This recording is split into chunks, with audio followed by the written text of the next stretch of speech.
Hey guys, it's Milka and welcome back to my channel, NutAeum.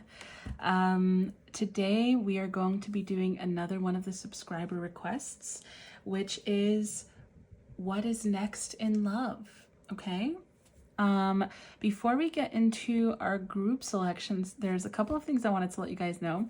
First of all, okay, I got a new deck, which I am super excited to use in this reading, you guys.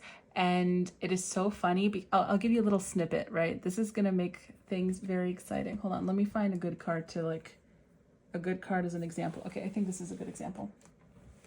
Basically, right? So also pardon the fact that I have bare hands and maybe my fingers are wrinkly. I just showered. So yes, basically this deck, okay, I just want to let you guys know I got this deck on a day that I went to like this Harry Potter store in Manhattan, whatever. And that's when you guys, if you watched the last video, which was another subscriber request, but without the puppets, in that video I had Harry Potter kind of stuff. It's from the Harry Potter store, all the stuff, all that jazz. But I also that day bought this tarot deck. I had no idea about how it was, and the guy at the store was like, "You sure you want to buy it?" Because it was $70. And I was like, yes, I'm convinced. I feel like this is going to be great for the channeled readings, you know, like for the channel and whatever. And so I bought the deck. Once I came home and started opening it, you guys, it is holographic. Do you see it? I don't know if you can see it. Hold on. You see the tail moving? You see the tail moving? Oh my God. Yeah, so this was super exciting, and I made this connection, right? How this is like hilarious, because I just realized today that I went to the Harry Potter store, had the Harry Potter stuff, whatever, but in Harry Potter they have these moving pictures, right? Like their pictures are all moving. And so we have a tarot deck with moving pictures, y'all. So I'm super excited to use this in your reading today. Okay, that aside, I also have some interesting stuff for group selection, but before we do that, since I'm not wearing any of my jewelry, I'm gonna insert the clip of my shameless self-plug from the previous video. So insert here that I do personal private readings, and I also sell custom crystal bracelet, I can speak, custom crystal bracelets. This is an example of one of them. And if you guys are interested in seeing the other kinds of bracelets that I've made in the past, or some of them really, you can check it out on my website. I have a tab for bracelets to see some examples. But yeah, the bracelets are attuned with light language, Reiki, and specifically custom made for whoever it is that they are for. So with whatever that you are trying to embody more of or bring more of into your life, that intention is set and programmed into the bracelets. Also, I do custom affirmation songs as well for those of you guys who are looking to maybe get a little help in regards to establishing a new mindset, or you need a little bit of help into really engraving a certain affirmation within you, right? Because the point of them is that if it's catchy enough, you start singing it after listening to it for a long time, right? Because music gets stuck in our head. And that becomes the thing that you're repeating nonstop. And if you can affirm things like, you know, I'm safe and whatnot, can you imagine how much quicker your healing will progress, right? I do also have a playlist on my channel called Affirmation Songs. My affirmation songs that I have out in the public are on my Milka 38 channel. But this playlist is going to have the affirmation songs from that channel so that you can find them on this channel. Okay. Also, speaking of affirmation songs, I did want to let you guys know that I came out with a new one very, very recently. And it's called I Am Enough. So that one is like a little cross between an actual song and an affirmation song. So I'm going to insert a little clip of it here. I am enough. I am enough. I am enough. I am enough. I let go of my past. I am ready to move on. And now I accept that I know I am enough. yeah, and that was a little snippet of the song. So if you guys are interested in possibly hearing the rest of it, there's going to be a link to it down in the description box below. Also, this is one of the songs that will be in the affirmation song playlist on this channel too. Okay, and like I said, I also do personal private readings. For any of the stuff that I mentioned just now, you can reach out to me either through the contacts page on my website or through my email on the description box below. Okay, so that was the plug. Also, with our group selection, we're actually going to be doing 2 options, okay? You can just do from what I'm about to read. These are like a little note or a sentence or phrase that came through. So whatever you feel called to, you can have more than one group. So whatever, you know, or I'm going to offer the option to skip this part too. Okay, this is only for the people who want to do this. I was thinking, and it may not even happen. So we'll see. You'll see in the timestamps or if you just watch this section long enough. But I'm thinking of maybe even including a little bit of like a song selection, you know. So you guys can look at the letters, right? But then if you're not having enough, not letters, sorry, but little sentences. And if you wanted to get a little bit more, or if instead of using the sentences, you wanted to do songs, I'm going to insert a little clip or a little thingy of a song. Okay. Possibly me singing it to avoid copyright.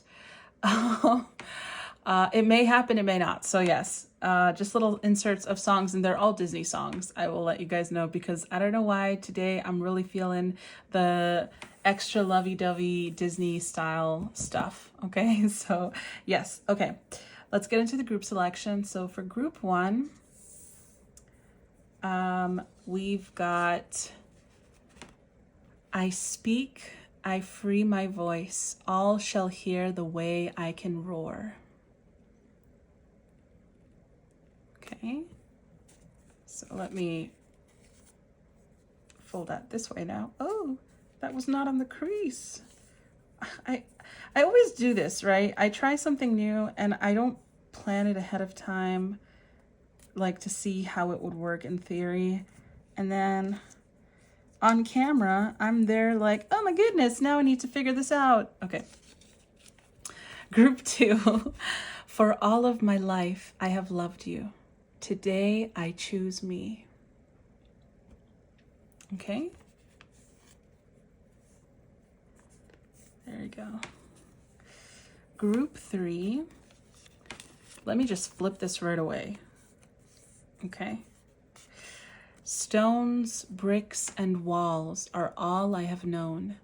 Today, I will see the sun and learn how to laugh and breathe and take chances to live. Okay, and group 4 is going to be I long to be the breeze of love so that I can blow through people's hair and whisper that they are worthy in their ear. Okay, those were the groups, you guys. For those of you guys who also want to hear a snippet of a song, I'm gonna do that now. Where do I go from here? So many voices ringing in my ear. Which is the voice that I was meant to hear? How will I know? Where do I go from here? You are my world, my darling. What a wonderful world I see. You are the song I'm singing. You're my beautiful melody. So this is love. So this is love. So this this is what makes life divine. I'm all aglow, and now I know they can have the world. We'll create our own. I may not be brave or strong or smart, but somewhere in my secret heart I know love will find a way.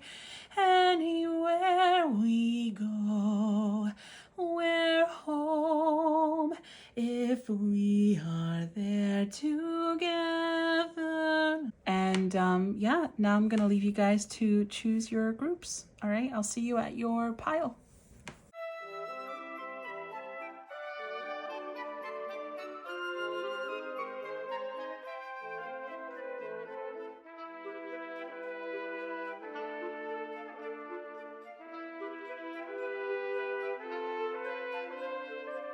Hey group one, this is your group if you chose either, well, the song that you chose. I haven't inserted the songs yet, so I don't know what the songs are going to be, but either the song or that you chose, or I speak, I free my voice, all shall hear the way I can roar. Okay, so let's set your little note to the side. I'm going to ring the singing bowl for you guys. All right, let's see how we are going to present these cards, because this is going to be interesting. Okay, so first you guys have the Four of Chalices, so the Four of Cups. I don't know if you can see, I don't know if there is any graphic for this one. It could just be the wind or like magic in the water. I don't know. You guys tell me in the comments if you can see it. Okay, so that's the Four of Cups. I'll set that here. We also have the Page of Coins. Or shall we do it this way? Yeah, the Page of Coins. I don't know if you guys can even see it. Oh, that's such a shame. I really hope you can. Yeah, okay. Oh, interesting. We have the Lovers. I hope you guys aren't annoyed with me just moving these cards around. It's for those of you that want to see the graphics, okay? All right. Next we have the Three of Swords. Okay.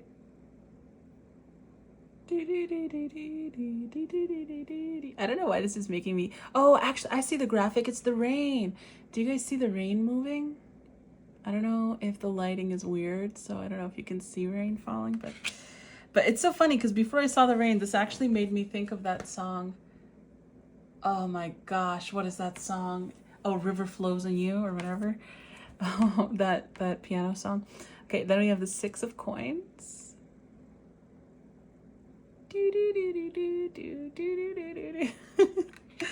All right, then we have the Eight of Swords. Judgment. The Star. We also have Justice. Justice shall be served. We also have Ace of Wands. Ten of Swords. Five of Wands. Oh my. Don't worry, you guys. Leave the interpreting to me. Seven of Swords. The King of Wands. The King of Swords. Oh. The World. The Wailed. Seduction with Jupiter and Pisces, the number 12. Now we're gonna have to move this over.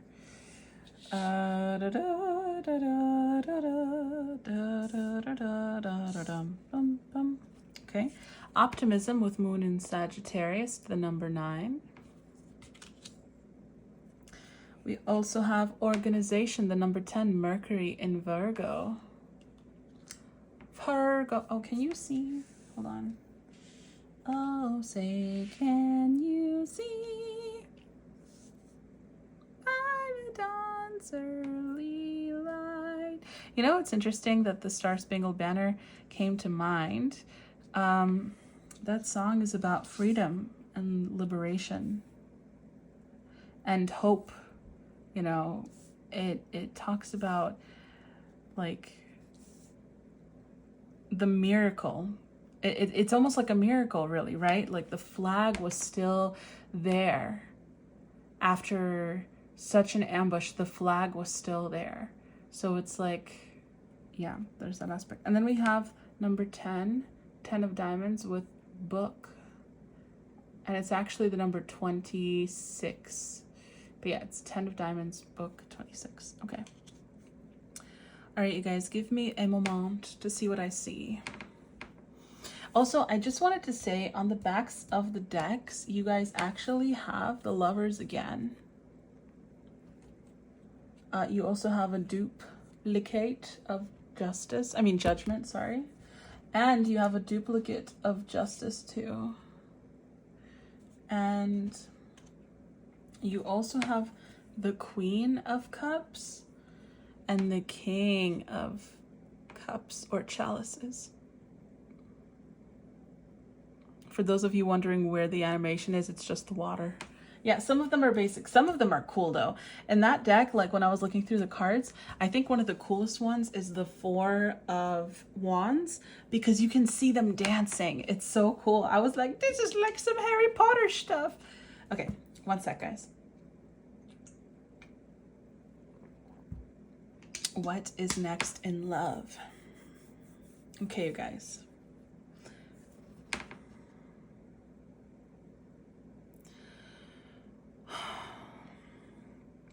I feel like you guys are the group that are healing your past relationship patterns. Okay? So I'm not seeing love coming through immediately for you guys. And that's okay because it's not a no, it's just a you need a little bit more time. But I guess this reading is like what's next, so when it comes, what is it? But I feel like there's a need to specify that when this person comes along, you guys are going to be in a different place. You're not going to be choosy in your mind, but then in practice, like settling. So what I mean by that is, you know how sometimes you'll be like, I'm not going to be with somebody unless they're this, this, and this, and this, and this. And then somebody comes around that like checks 3 of the 10 things on your list. And I'm not talking about superficial things here. I'm talking about important things. And you're like, three is good enough. You know, it's almost like there's that little scarcity mindset where it's like, I don't know if someone better would come along. They have 3 of the things that's good enough for me, you know, like I like them. So I feel like you guys are going to be in a place where you're going to be more strict with that. You're going to be like, well, they don't have these top things, and I can't settle for this, you know. So I think you guys are getting there too. You're already in the works towards that direction. But they wanted to specify that. This person, I think, is going through a similar journey to you. They are doing healing. This does not feel like somebody from the past. I'm going to be completely honest. This seems like this is somebody, for the majority of you guys, it kind of feels like it's somebody new. Okay? This is not a connection that you've ever had. This is going to be the healthiest connection that you've had to date. Is this person going to be your future spouse? It's unclear. And I think the reason that they're not revealing it is because they want you to kind of go with the flow, to continue to just kind of surrender, right? There's no need to control every aspect here. It's about you guys just kind of going with the flow, seeing how you feel, taking it day by day. I feel like this person is really going to be you guys, I'm getting such like, you guys are very much kindred spirits, okay? I think some of you guys are star seeds, and like your person is also that. Like you guys feel like you really are soul friends or soul family. This feels like such a pure soul, okay? It's like you guys are going out in the world. It's almost, I'm not saying you guys were lost, but it's as if you were walking around lost in the world, and there was somebody else who was like made from the same, like, you know that expression, cut from the same cloth? I really feel like that is you guys, you and this person, okay? Like you guys were cut from the same cloth. Like you may look different, you may have different upbringings, you may have different social statuses, you may, whatever differences there may be, it's like your inside, you know, it's like they gave a different fabric for the outside, right? Like a different skin or whatever. But on the inside, you are the same. And I'm not talking about like a twin flame kind of dynamic or situation, though sure it could be like that for some of you guys. This just feels more so like a soulmate. When I say the same, I don't mean like you are literally two halves of one whole. I mean like you guys are the same race. You like literally, it's like there was a cloth, they cut that cloth into 10 pieces. You guys in this, like you guys are 2 pieces of those 10, you know, and you were right next to each other. You are the same cloth. And you know, like you get to incarnate in this life together and to get the chance to be together. I feel like when you guys come across each other, it's going to be as if somebody, one or both of you guys were walking around in a desert so thirsty, and you guys see each other and it's like an oasis, you know. I don't think you're gonna be drawn to them in the sense where you've got the hots for them or whatever, like instantly right away. It feels more so like you're going to just be like, I kind of want to know that person, you know, or like, wow, I like their energy, I like their presence, I like to be around them. You know, it doesn't feel like it's heavy hitting, because I think in the connections in the past, you guys have had heavy emotions come on really strongly from the beginning. And I think since, like we were saying, this is a completely different connection, so the heavy emotions are not coming through here because you guys have done the healing. This is a healthy connection. It kind of makes me think of that saying that I read where it was like some monk, like a Buddhist monk, I think, said, or maybe it was a guru or something, but they were saying something along the lines of, your person, like if you come across somebody and they give you butterflies and they make you nervous and all of this stuff, that's not your person. Your person is the one that you feel calm around, that you can be yourself around, that like because you're not anxious or nervous, you can be yourself, you know. And I feel like that's the kind of scenario, the dealio that you guys have got going on with this person too. Okay, this person is going to be very generous. It is very much a giving connection. Like both of you, I feel like you guys, you were givers for a very long time, and you gave and you gave and you gave, and you got to the point where you're like, I'm done giving. I'm not talking about when you meet them, I'm talking about now. Okay, like you guys are in the point where you are done giving. And I don't mean in like a selfish way, I mean in a, you're just prioritizing where your energy is going, because you're doing the right thing. For a couple of you, I think maybe it's a little extreme, but it's okay. You know, I think it'll naturally balance itself out. You know, you guys are pretty in tune with God and the universe. So I think you'll get the guidance when it's like, okay, group 1, time to like open yourself up again to do both. But right now you are in a state where you're supposed to be receiving as well. So you guys are doing good. Don't think of me as like calling you out or anything, because I'm not. But yeah, and I feel like when this person comes into your life, they're not even going to question that. You know, it kind of feels like this person is going to come into your life and they're just going to give to you. Like energetically, it's like you guys are an energetic match. So really, when you are around each other, you don't feel like intense heat and like, oh my goodness, my pants are on fire, I need to be touching your skin. It's not like that. It feels natural. It feels like if you guys do initiate like some kind of skinship or whatever, right, where you guys touch or hold hands or give each other a kiss on the cheek, all of that comes naturally. And it's not even like, I feel like you guys aren't even gonna think about it. It's like you are just going to say hi one day and like go to give each other a kiss on the cheek.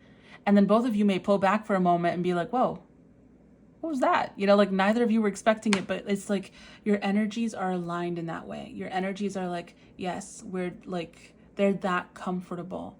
It's like you guys are acting without thinking, because it's not only God acting with you guys, but it's like your higher selves, your energies kind of like, I know this we're already on this we know each other basis, you know? So I feel like on some level that comfort, it's very apparent, okay? And even if you may feel like, I think some of you guys, because like I said, there is healing that you guys are going through from past connections, right? So I think some of you guys could get a little bit triggered, but it's like you guys aren't going to be getting triggered by the person in the moment. It feels more so like in the moment, everything is calm, everything is good, you guys feel good, and you do whatever feels guided to do. Like you don't even control it, you know, your body just takes control. But the fear / insecurity comes from once you get, like, say for example, you were interacting and then you go home and then you start overthinking it, and then you start comparing that to past people, right? And that causes some kind of fear. And it's like the fear was not coming, it's like that instinct to run was not coming from the initial interaction. This person makes you feel safe, but it could be triggered once you start overthinking things at home. Okay, so I think that's another key for you guys is like, do you feel anxious around them in the moment? Because I don't think this person, you're not going to feel anxious. Like even if like you thinking you're going to say something to them, you're feeling anxious about it before you see them, like on the way to go see them. Once you are within each other's presence, it's kind of like, that's it. It's just comfortable. You're like, I don't know why I was nervous, you know? And like you may say something that normally you may have been nervous about, but or worried about judgment about, and this person is just kind of like, okay, cool, you know, it's not a big deal. Like there's no drama. I feel like the only drama that's coming through here in this connection is honestly in the head. You know, it's like a mental place, and it's not just you guys. I think both of you guys have your own thing. It feels like you guys so this is what I'll say. It feels like the feminine in the connection is going to be a little bit more, both parties are going to be in their head, I think, on their own, not when they're together. But I think the feminine will be more so because the feminine has experienced a different kind of hurt. And so the masculine energy is going, and that's why I'm speaking this way, because I don't know if there are some cross watchers here, or normally I can say for sure like, oh, this is the feminine group or whatever, this is the masculine group, but this kind of feels like a mixed bag. So it feels like the feminine is more so in their head in this connection, and the masculine is, they also have their own insecurities, but it feels like they're protecting the feminine from it, whereas the feminine is kind of like constantly having to bring themselves back from those memories of the past. Okay.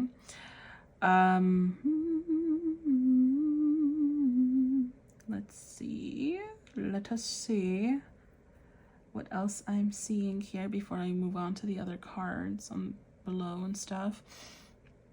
I think both of you guys, though you've had different experiences, it's like your core wounds are the same. So for example, the feminine could worry about being a burden, right? And the masculine could worry about not being good enough. Both of those insecurities come from the same root of like not being enough, period, right? Like self it's a self-worth wound, right? Where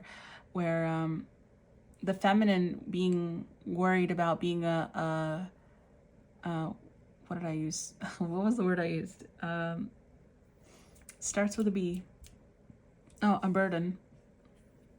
That's coming from a place of, you know, in the past being told that maybe they were too much, or whatever it may be, you know, worrying about being a burden, being too much, you know, as in who they are is excessive and they need to be a certain way to be loved. So they don't feel that they are enough exactly as they are. And the masculine with that inadequacy, just like I was saying, right? Like the masculine may feel like they don't measure up or something. Like they've got some things good, but they may feel like they may not be necessarily on the level of the feminine. That also comes from not feeling like they are enough, right? So it's like you may have had different experiences and the wounds have shown themselves in slightly different ways, but the core of it seems to be the same for you guys. So I think it's going to be a very healing connection. I feel like this connection is going to have a lot of crying. I'll be honest with you. I think from both parties, it's like one party, like the masculine makes the feminine, not even, you know, like normally I would say the masculine makes the feminine feel safe so the feminine can then pour, and that's healing for the feminine, and then the feminine can then pour her, because she's safe, she can be the feminine energy, so nurturing, loving, caring, creative, you know, and inspiring, and that pours into the masculine energy. And so both get nourished, you know. But I feel like both of you guys are going to be doing the nourishing. I feel like the masculine is going to initiate, but it's like instantly the feminine within like a couple of days is going to feel so safe with the masculine. So it doesn't feel like somebody really has to be pouring into one person before they pour back into the other. It feels like that's like we have the 6 of coins, right? It feels a little bit more balanced. Like it's not going to be for like, oh, you need 3 months to feel loved before you can really give this person everything, you know, like not everything, but you know what I mean? Like the kind of love that is meant to be shared between 2 people and whatnot. It just feels like 3 days, not 3 months or 3 weeks or whatever. Let us see what else there is. This is definitely a connection from God, I would say, because you have judgment twice, you have justice twice. Judgment twice and justice twice, as in like, you know, back there and there. But yeah, I feel like on some, like I said, the wounds are mirrored, you know. The wounds are not the same, but the core wound is mirrored. So you guys share that. And I think you guys are going to be that reflection for each other, and like you're going to be giving each other the advice that both of you need to hear, and it's going to be healing. Like it feels like this is a healing connection, okay? And it feels like it's also healing in the sense that it heals your mind, right? Because like I said, like for example, the feminine is going to be, both of them are going to be in their minds, but it feels like the feminine's energy is a little bit extra heavy in the mind, you know, like really scared of being hurt again. And the masculine energy is in their mind, but maybe they're too busy. So like they're not as deep in their mind, it feels like, but they're worried about not being good enough for the feminine, you know? I think that's why both of you guys are givers, is because essentially the core wound is not being enough, you know? And so you guys try to overcompensate. And there's nothing wrong with that. Look, I am one of those people that believes that trauma, I mean, I don't even think it's a belief. I personally think that it's kind of like the truth. Trauma is a tool for growth, okay? Without trauma, without hurt, without adversity, there would be nothing pushing us to keep moving forward. And I know it was hard, whatever it is that you guys went through. I know it was hard, and you guys have been doing so good at letting it go, working on letting it go, releasing the past, doing the healing, okay? Opening up to doing the healing, depending on where you are in your journey when you're watching this, okay? You guys are doing good. So there's nothing wrong with being a giver because of a wound. Most of our, well, not for everyone, but I feel for a lot of people, a lot of core things come from trauma, right? Like I'll use myself as an example, okay? I experienced something. I'm not going to go into details about what it is just to protect anyone involved. But there was a certain thing that I experienced, and it required, not required, but the way that I would feel safe was to lock myself in my room, whatever, you know? And I had to find ways to kind of pass time. And the ways that I pass time would be through drawing, through singing, through pretending in a mirror, you know, which is how I developed acting skills, like through through writing, through imagining, which built my creativity. Now, what I went through, it was scary, it was dark, it was one of the darkest periods in my life, you know. Thank God, knock on wood, that it's in the past, and, you know, everything has been forgiven between parties, all of this stuff. But because of what I went through, I developed these other aspects, these things, and also it developed compassion within me, right? To be able to understand other people and their situations and their motivations and all of this other stuff. So it's character building, essentially, I guess, is what I'm trying to get at. So just because I said that you guys are givers and it comes from a place of trauma doesn't mean that it's something you guys have to work on, right? The only thing that you've got to work on is being balanced in it, where you don't overgive. But there's nothing wrong with being a giver, okay?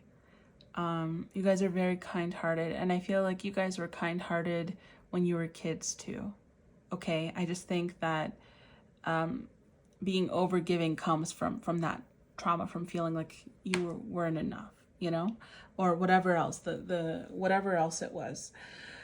Let's see what else I'm getting here. Yeah, I feel like, again, with the justice energy, it's really making me think of the fact that you guys are, like, you are cut from the same cloth, or like you guys have the same stuffing, but they're using a different material around you. So you guys are not going to expect this. I know this is the most annoying here, I can speak. This is one of those things that can sometimes be annoying to hear, or kind of like, okay, I've heard it before, but like, yes, you're not going to expect this person in the package that they're coming in. That's not to say that you won't find them attractive or that you'll be completely put off by them or anything like that. I just think it's something that you guys wouldn't have naturally pictured for yourself. And that's okay, because it's actually a good balance. It works. And don't try to figure out what that is, you know? That's the control part. That's the curiosity. Try to just leave that part open and focus on your healing, right? Because I know how it is. You'll be like, what is something that I don't expect though? And then you start picturing all the combinations of things that would be unexpectable or unexpecting for you or whatever. So try not to do that, okay? Give me one sec, guys. I need a sip of water.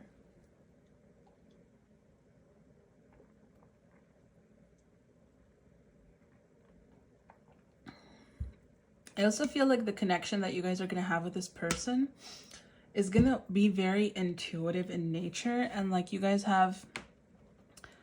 It's like you guys are going to completely, I think because of the whole like coming from the same place thing, you guys are going to completely understand each other.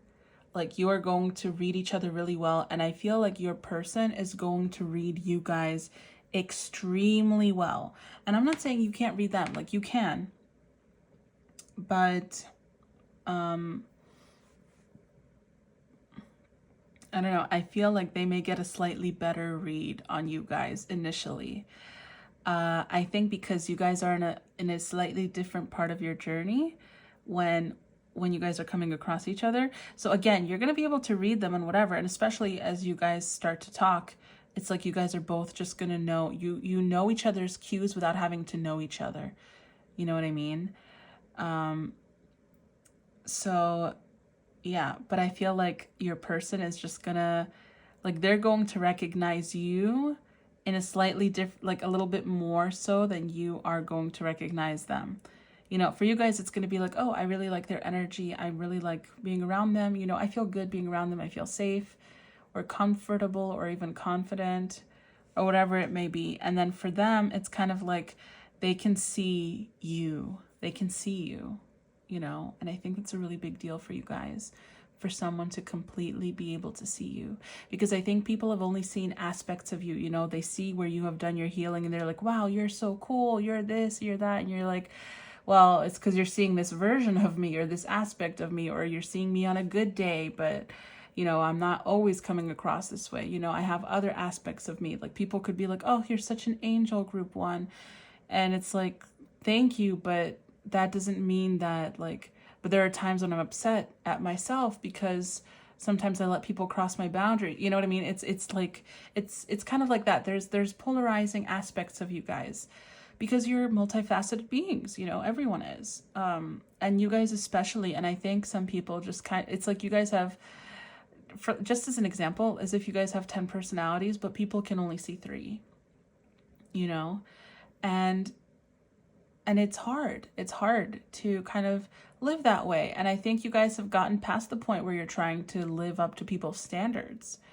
Like I said, this is the whole point, that you guys are in that place where you're not giving too much anymore. So you're not trying to live up to people's standards, or how they see you or perceive you, but it can be a little lonely or isolating, you know, to not have so many people that can truly get who you are, and not just think of you as a sage or an inspiration or whatever it may be, you know, but to see you on like a heart-to-heart human level also. Because at the end of the day, we may be infinite souls, but we're in a human vessel, and that's got different emotions and all the stuff, you know. And this person is going to just see you. They're really going to see you. It's like they're going to have insights into who you are. They're not even going to, like, I don't know. It's like God is giving them information. Like they're just good at perceiving. You guys are too, but it's like they're getting the information, you know, initially. And there's a reason for that, I think. I think it's because you guys are the overthinkers, or you guys try to, you know, like that aspect of like, I need to know or whatever, you know. So I think because you guys are supposed to be surrendering and going with the flow, for them it's a little different. For them, the story's a little different in that regard. But yeah, they're getting this insight, and they on some level need to know too, right? In order to engage in conversation with people. And for them, it's like, I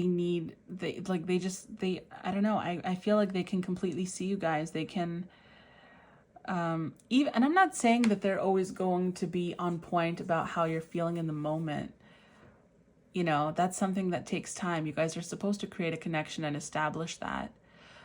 But it feels more so like they see you in the sense that they see the way, all of those personalities that you have, you know.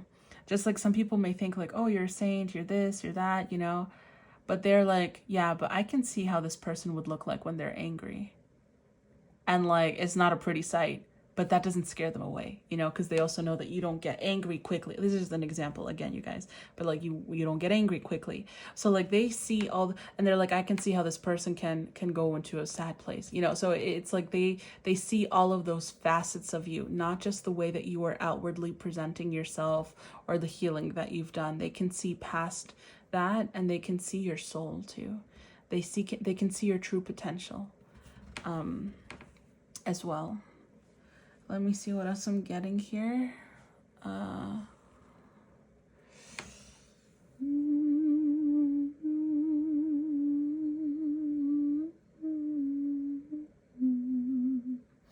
I think the courtship is going to take a little bit of time with you guys. It's not to say that the feelings aren't going to come on at some point or whatever. I just think because this is kind of like calm and there's peace, there's like no aspect of anxiety or rush. There may be a little bit in your head afterwards, but it feels like, I'm not saying it's going to be like, you know, like you're tugging the connection along. It feels like it's meant to it's meant to unfold naturally. It's meant to unfold a little slower than maybe some other things, you know? And it's for the best. It's actually because you guys are supposed to continue to feel safe, to not feel pressured, to continue to show yourself that you don't lose the growth that you have just because you're getting into some kind of a romantic communication with somebody. You know, it feels like a friendship first. It's like maybe this person already has in mind that they could be interested in you, but they're not pursuing you super actively romantically. Okay? It's kind of just like you guys are reconnecting. It's like if a limb was reattached and you're like, huh, I can move this finger. I can move this finger. It's like that. You're like testing the water before you just really start using your limb, you know? That was a very weird example, but yeah, there you go. Let me see what else I'm getting here. Oh my goodness, all this hair. All this hair. What is going on? What's with the hair? Give me one sec, guys. Let me see what was with the hair.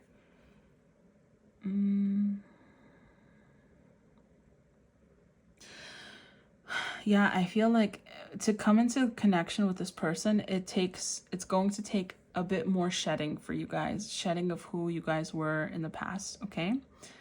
And it's going to take the same for them too. They've got to get to a certain level in order to come across you as well. So I think this is going to be a completely new beginning for you guys. And once you get into this next new beginning is when you're most likely going to encounter this person.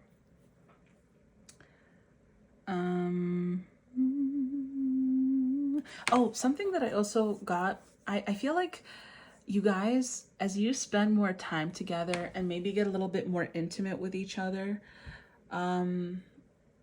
I feel like you guys may start, both of you may start to kind of see past life connections, like visions or in dreams of past life connections that you guys have had together, you know? So I think that's kind of cool too. Like you guys are going to get little snippets of where you guys have been before with each other.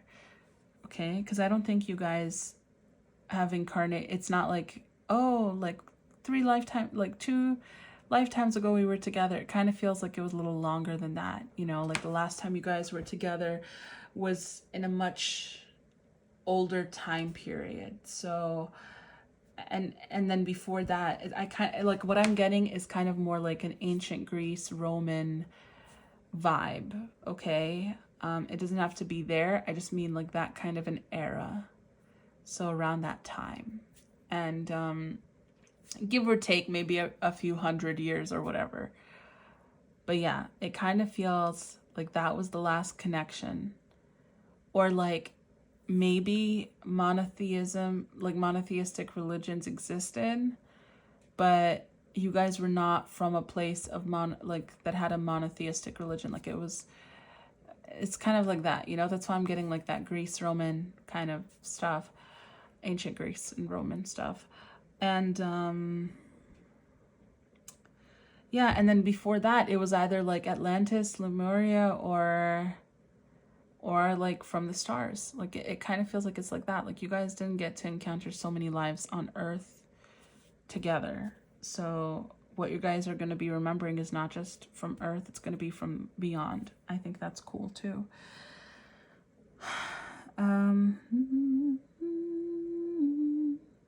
I think the way that you guys encounter each other is also going to be like unexpected, but it's going to be kind of like weird. It's going to be either a false start. Like there's something about it that, even like I said, it's like you guys are not necessarily going to recognize this person. Like they're going to get more of a recognition or more of a draw to you than you are to them, because for you guys it's meant to be more lighthearted. So I feel like for you guys it's like you're just going to be like, oh, this person looks interesting, like I like their energy, you know, and then you won't think anything of it.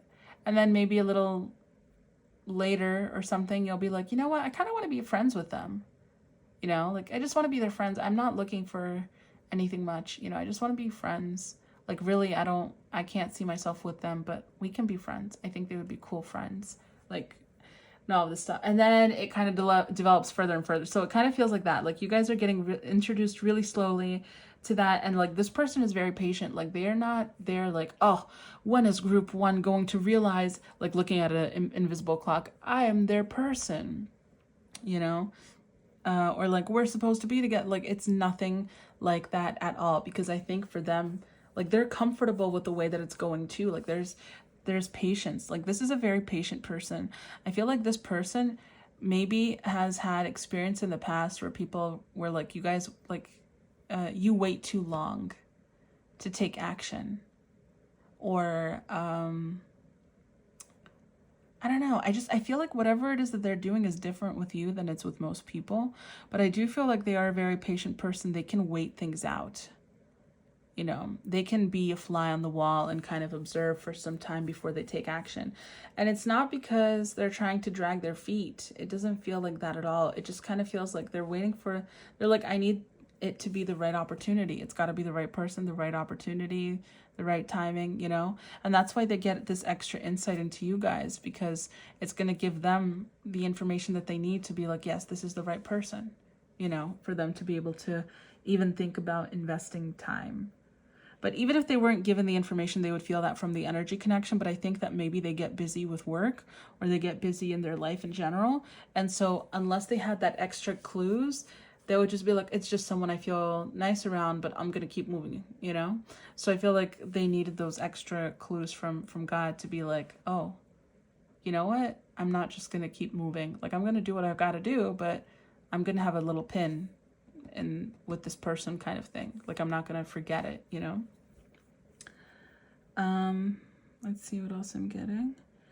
I would be careful of getting too many people involved in the connection too, because it feels like there may be a lot of he said, she said, and that could cause a little bit of drama because before things can come together again. Because I think the he said, she said is only going to put doubts and fears and all this other stuff in your mind. You know, at this point, you guys are going to be trusting yourselves a little more. But I think, like I said, like the feminine seems to be more in their mind. So I think it's because of that.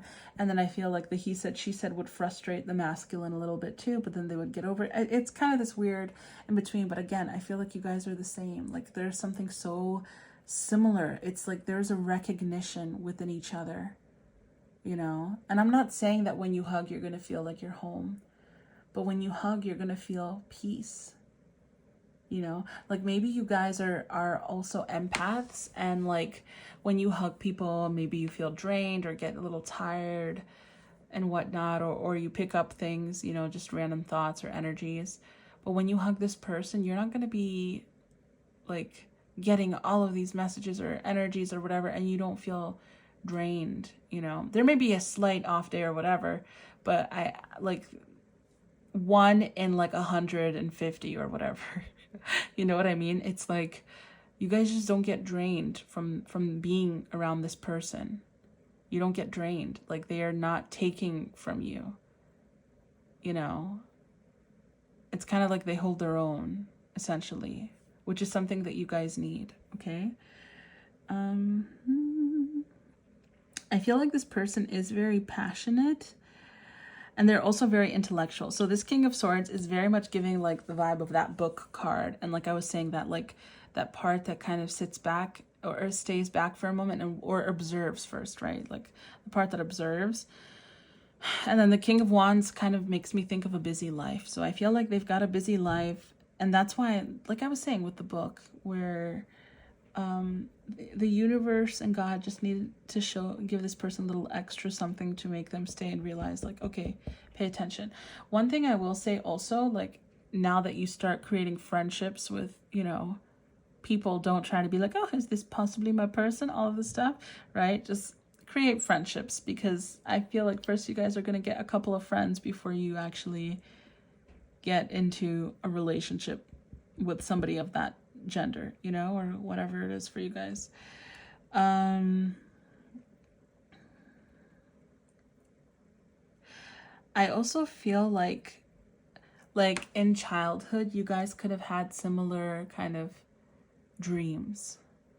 And what I mean by that is like the things that you wanted to experience in life or to have. It's like both of you guys when you were kids had kind of a similar desire in that regard too. Let me see what else I'm getting here.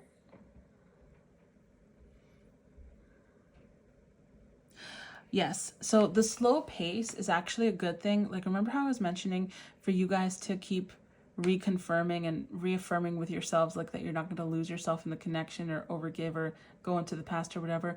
It's like that slow pace is good for you guys to like take a couple of steps and then check in with yourself. Am I doing too much? Am I giving too much? Am I focusing only my energy on this connection as opposed to like on the stuff that's going on in my life and my career and all this other stuff? Right? So I feel like that's why you guys need that slower pace, because it's like I said, this is going to be completely different. So like you're dipping your toes into something new and you need to adjust before you can put the rest of your body in, right? And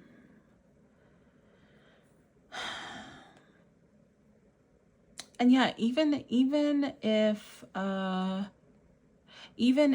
people do get in the way, like maybe you guys share with a couple of friends and then, or whatever, or coworkers or whatever it may be, and a couple of people may say something or something may get out or whatever, or just their energy in general gets a little like in the way. I just want you guys to know that they can't really sabotage this for you. All they can do is cause a little bit of turbulence, but I feel like this is something you guys have got to experience with each other. So, or like as part of karma, or just like soul, not even karma. Karma feels like too heavy, kind of like a soul contract with each other, you know. A contract feels less heavy than karma, but you know what I mean.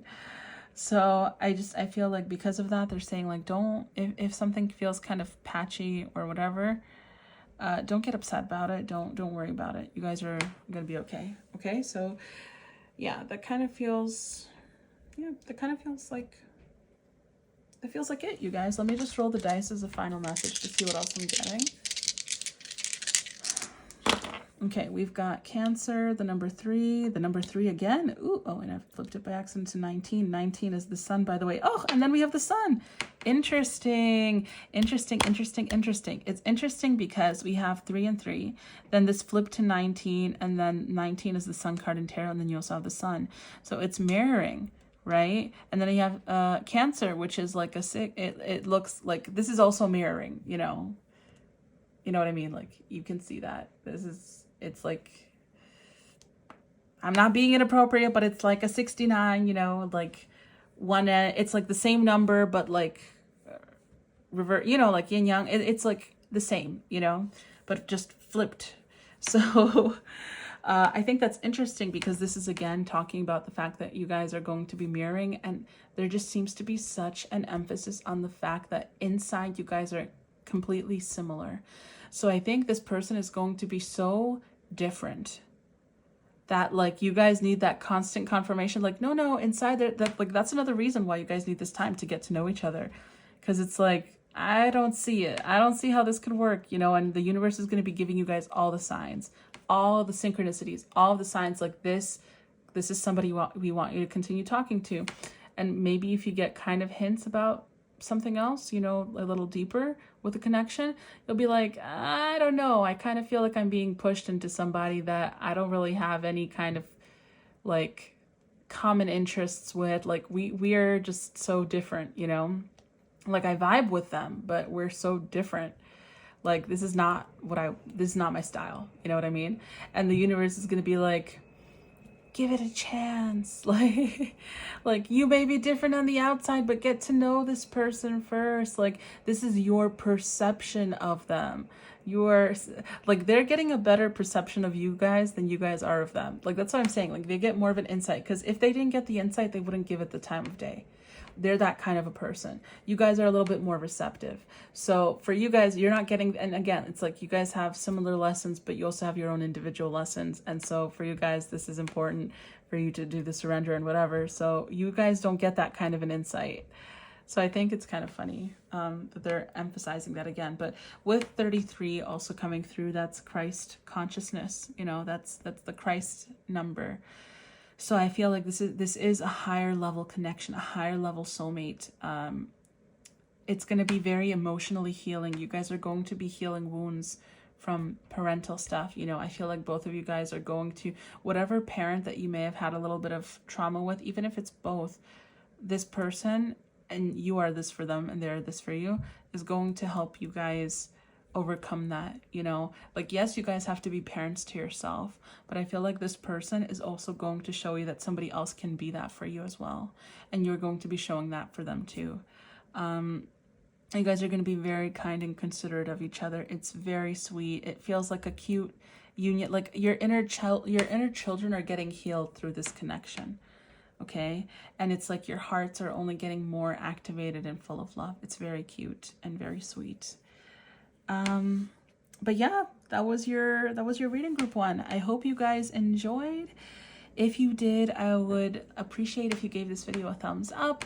I'd love to hear from you guys in the comments down below, you know. Also, like, what do you guys think of the cards? It's pretty cool, right? You know what I mean? You know what I mean? Did you guys see the effects on camera? Did it pick up? But yeah, also, if you guys are, you know, if you guys are new to the channel, or if you are a returning viewer, but perchance you're not subscribed, you don't have to subscribe, but if you would like to, it would be very much appreciated to have your support with the channel. And yeah, I think that's it for the rest of the day, you guys. Also, for those of you guys who are interested, I do personal private readings, custom crystal bracelets, and custom affirmation songs. To request any of that or to inquire about any of it, you can reach out to me either through the contacts page on my website or through my email on the description box below. I also have an Instagram. Okay, my handle is NutAeum if you guys want to say hi over there, or, you know, tune in a little bit at the stuff that I post every once in a blue moon.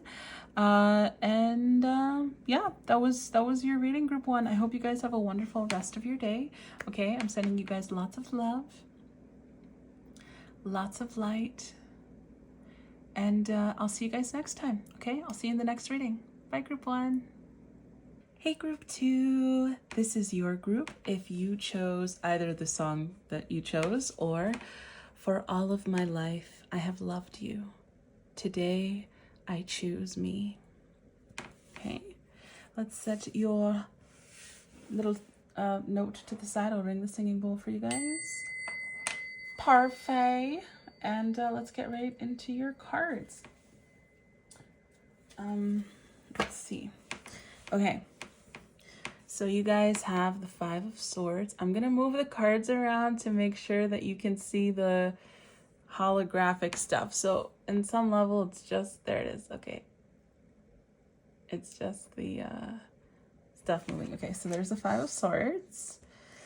The King of Wands. I'm gonna be honest with you guys, I shuffled your cards, and I shuffled your cards, and then I went to sleep because it was late. And so it's the next day. But yes, this is the King of Wands.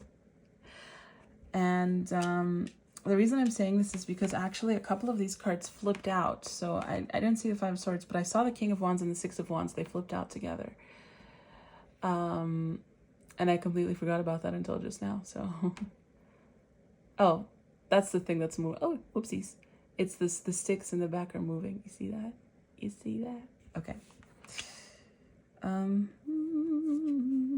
The King of Coins. Oh, so you guys got two kings. I don't know if anything, oh yes, his coin is moving. I was like, I don't know if anything is moving here, but it's the coin. Ooh, and the Hermit. Interesting. Look at that. You see the lights? The lights. I don't know if the glare from that light is getting in the way. I hope not, but I hope you can see the lights glistening. Okay. Next, you guys have the King of Cups. Oh my, you have 3 kings. Whoa, the King of Swords. It's the Elder of Cups and Elder of Swords in this deck, but these are the kings. You have all 4 kings. What is next in love? All 4 kings. Oh my goodness. Then you have the Page of Cups. Y'all, that's another that's another court card, right? The Hermit again. Ah, interesting. You have the 7 of Swords. The Princess of Swords, which is the Page of Swords. So another page. The Queen of Cups. The World. The 6 of Swords. Interesting. There's a lot of sword energy here.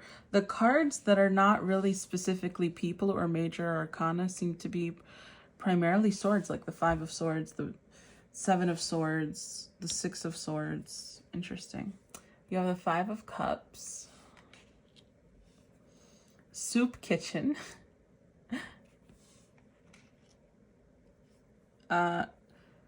Jupiter in Cancer with speculation.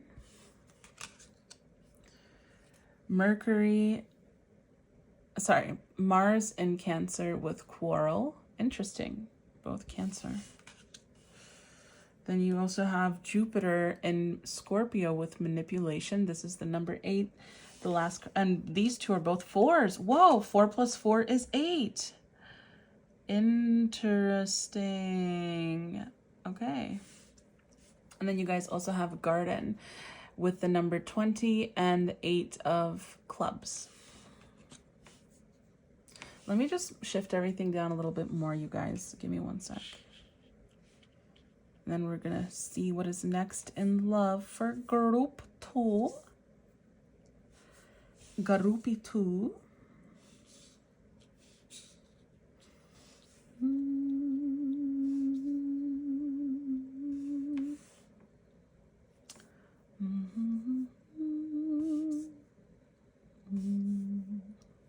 One sec, guys. I need a sip of water. I know I just started, but I need a sip of water.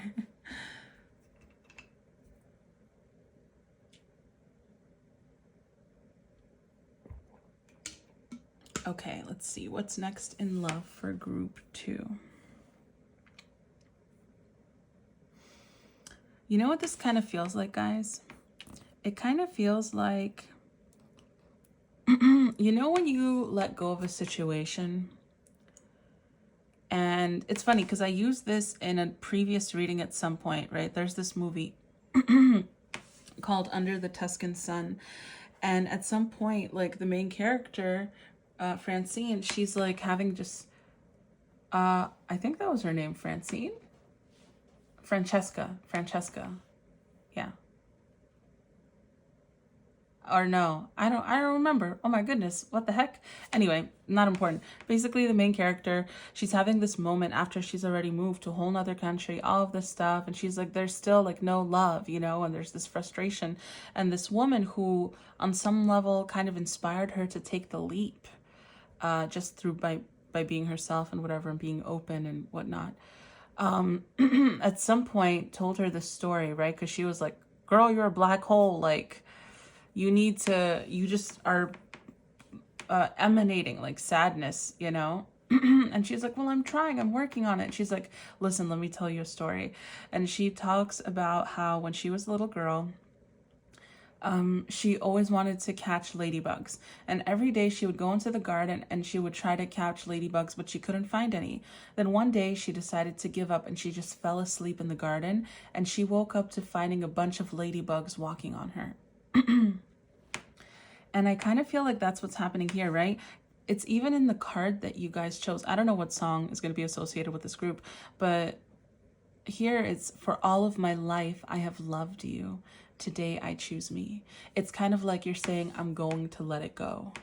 I'm going to let it go. And because you guys are letting go, it's like all these opportunities and options are going to be coming your way. It feels like in order for the next step in love to come through for you guys have got to really, okay, I say this in a gentle manner, okay, but release the hope of somebody coming back to you. Now, I'm not saying this person may never come back or whatever, for those of you who have a particular person in mind. I'm just saying that as long as you guys are focusing on this person, you're not focusing on yourselves and the stuff that you're meant to be doing in your life. And I feel like for you guys, it's about that surrender, you know? It's like you're holding on to an energy very tightly because you're scared that if you let go, that's it. I feel like I said something similar in the last group, but I don't remember because it was yesterday. But yeah, it's like if you let go, that's it. You know, like, but the truth is, to see if something really is for you, you're supposed to let it go, right? So it kind of feels like for you guys, you've got to let somebody go. It could be a past person, somebody that you haven't thought of in a while, or that you haven't even really spoken to in a while. But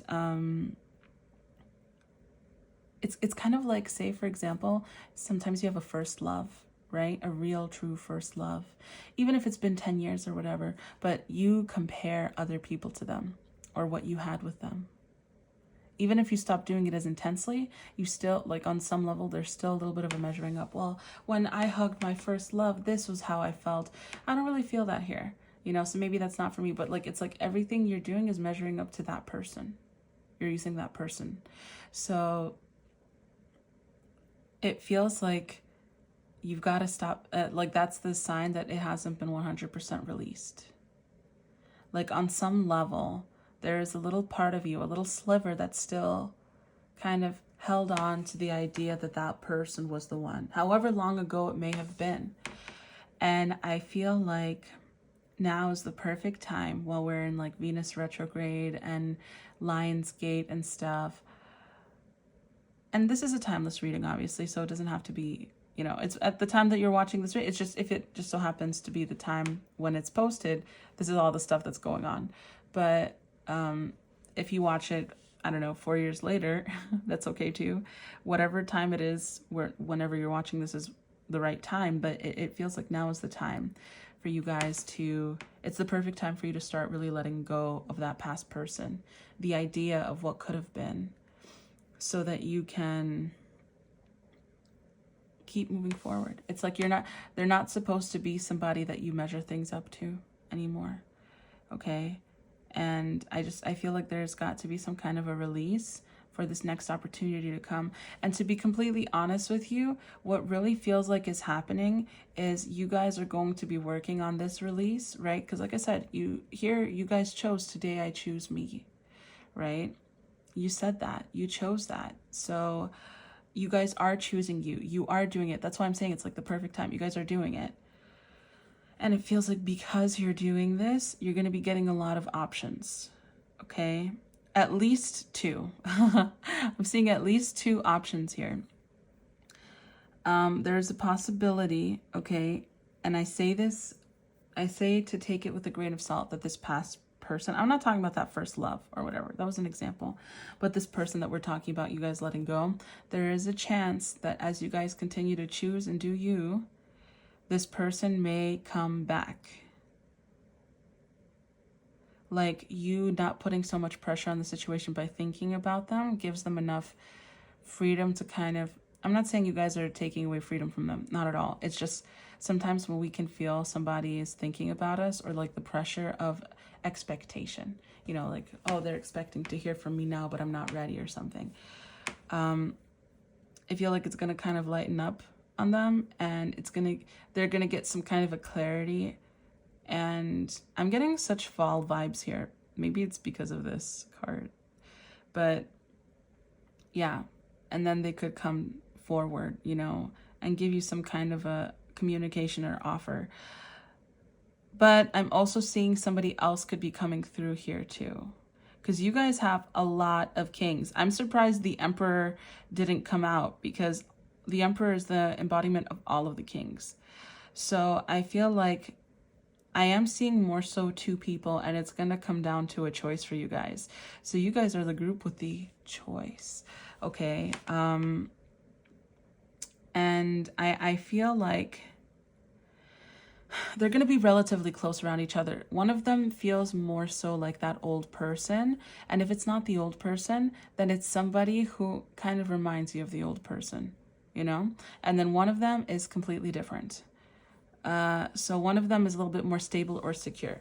I feel like the old person, or the person who reminds you of the old person, there's more emotions attached there because of history, right? And the past. And I feel like the new person is just, they kind of feel brand new.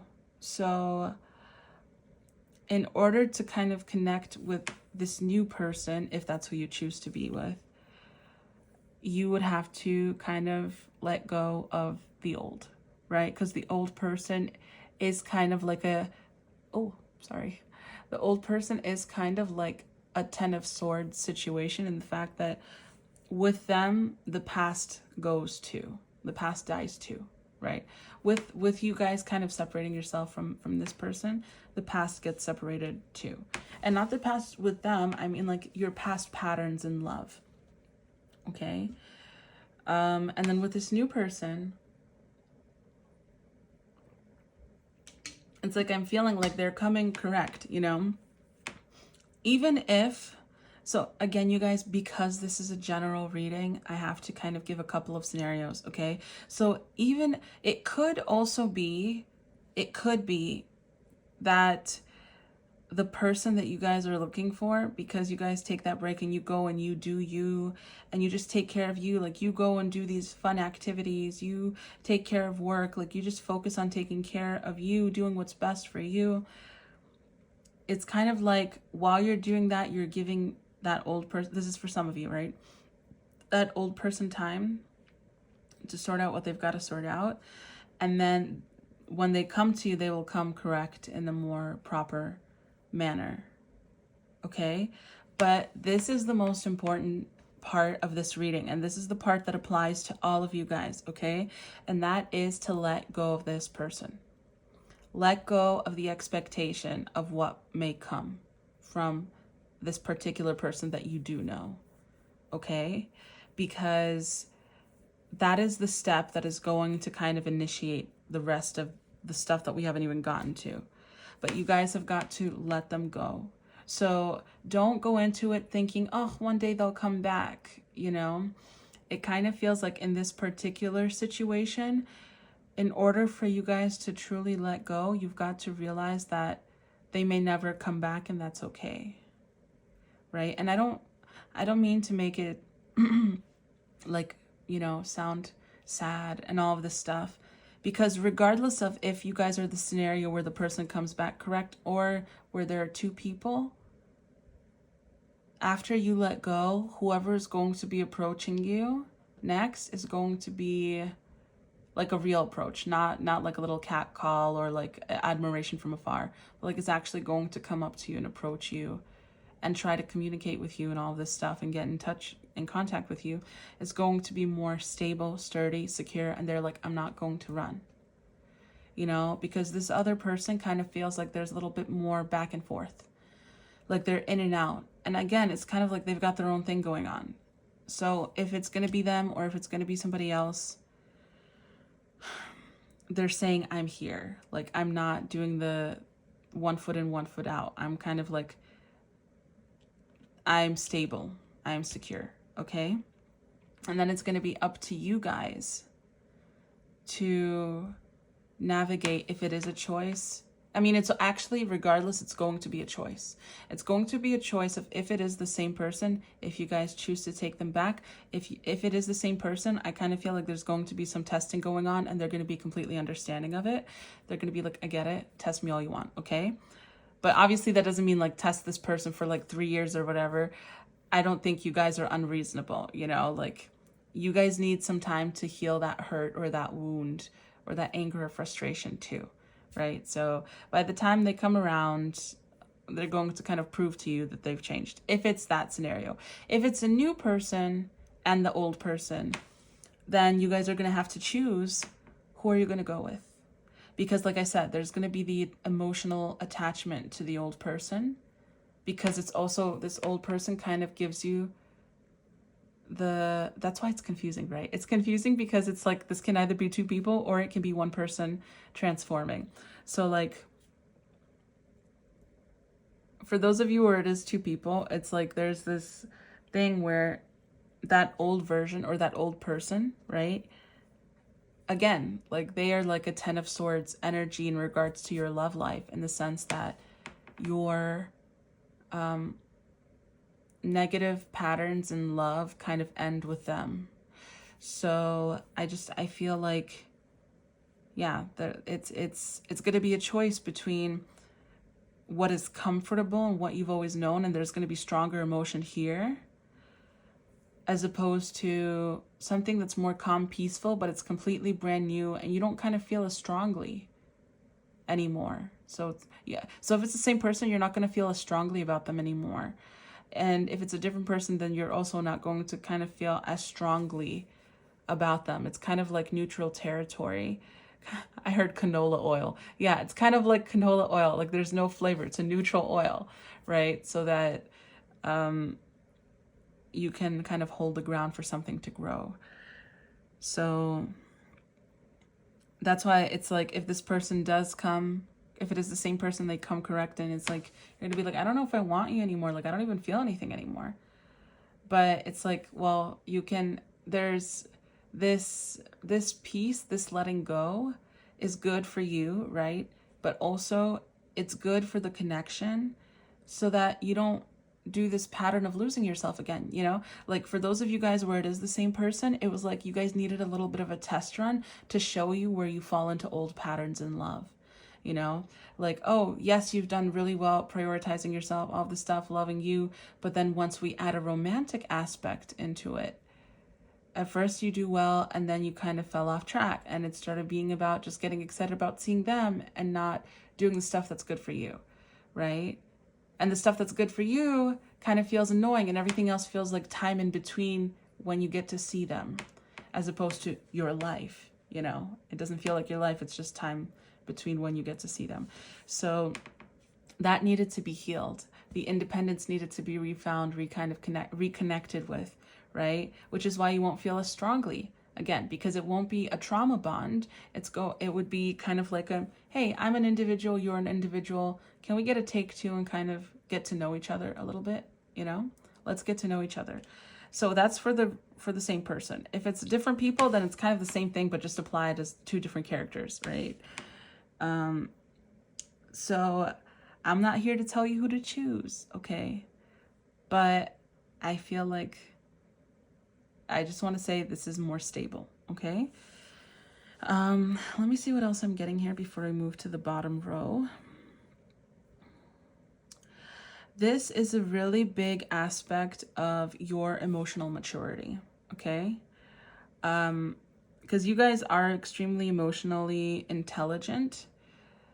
And I feel like this is kind of, it's not even a test from the universe to see if you're ready. It's more so something to show you that you can handle this kind of a situation. You know, it's like you have to prove to yourself that you can navigate this kind of a situation, so that you can trust yourself in love. You can trust yourself to take risks, because you can trust that you know how to make the right decisions. So I feel like this is kind of not a test for the universe, but a test for you, right? They're like, we want you to see that you can handle this. Your higher self is saying, I want you to see that you can handle this.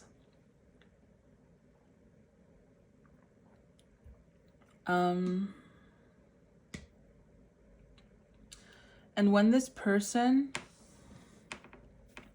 whichever the healthier, actually no, so whether it's the same person or it's both people, I feel like this is something that they share in common, okay? Like if it's one person or two, I feel like this is something that they share in common, which is the King of Swords energy. And honestly here, it's kind of giving the vibe of like somebody who is very intellectual and very present, and they make you feel like they are present with you, you know? So you feel like they kind of, you feel like they see you, they're paying attention to you, they're giving you this kind of attention that maybe you guys were not used to having from somebody for a long period of time. You know, like maybe nowadays you get that kind of attention, but then people will shift the topic or whatever. This person is not trying to change the topic on you. They're listening to you. They're hearing you. And I think that was the reason why you guys fell for this old personality or old person, right? Is because they're both of these energies have this aspect, you know? So whether it was this person, it's all one person, and you know, this is like a core aspect of them, or whether it's two people, both of them embody this, okay? Yeah, so I feel like that was the thing that drew you guys in. That was the reason why you even became curious, I think, about this person, like why there was this want to engage with them, is because you just felt their presence. And it wasn't like creepy where it was too intense and made you feel uncomfortable. It was just kind of like a, oh, this person keeps like hearing what I've got to say. Like they're not rushing me. They're not trying to change the topic. They're not making it about themselves. You know, they're letting me talk, and then they're encouraging me or you know, adding to it.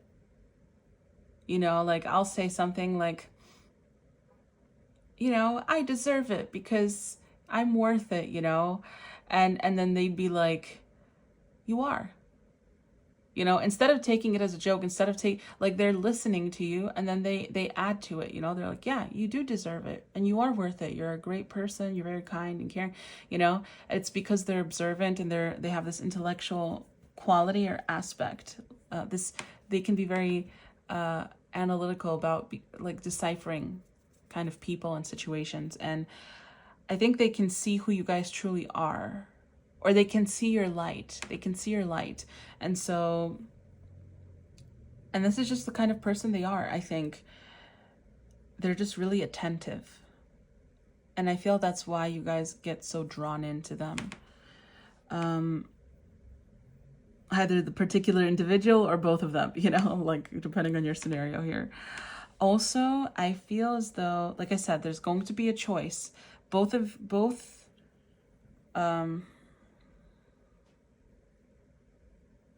Sorry guys, but it kind of feels like both parties are going to be making a choice.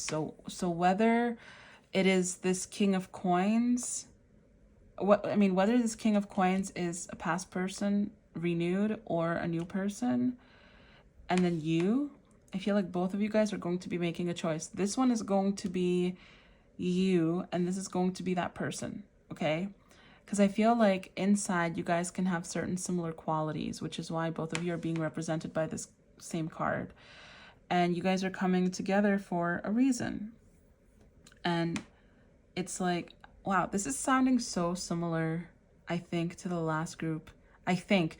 Don't quote me on that, because it literally was yesterday, so I don't remember. But I don't even remember what the quote was for the last group. But yeah, so maybe you guys have more than one group, because one thing I do remember about the last group is saying maybe some of you guys could be cross watchers. So I don't know if you guys did that with the first group. So yes, it kind of feels like both people needed to do some kind of deep thinking and diving. So whether it's the same person or a different person, the type of thinking for you guys, the thinking is the consideration, seeing if you're gonna kind of move forward, or if you're going to keep choosing, you know, to kind of stay single for a bit. You know, like it's more so about you guys kind of taking a step and being like, I'm going to see how you behave, and I'm going to take another step, and then I'm going to see how you react to it, and I'm going to take another step. For them, it's this decision of, or this realization that you're still getting over the hurt from the past. Okay, so regardless of who this King of Coins is, they can see that you're still getting over the hurt from the past. And instead of like just being like, oh, this person has baggage, or like this person is still hurt or whatever, I don't need to deal with that. Instead of that, it's like they're deciding to show you or prove to you that they're not going to hurt you. Right? So both of you guys have this decision to make. And because it's like they're gonna look at you and they're gonna say, well, now I'm committing to this decision. That's their choice, right? And they realize like this person is hurt, and I'm going to keep showing them that it's okay to trust me.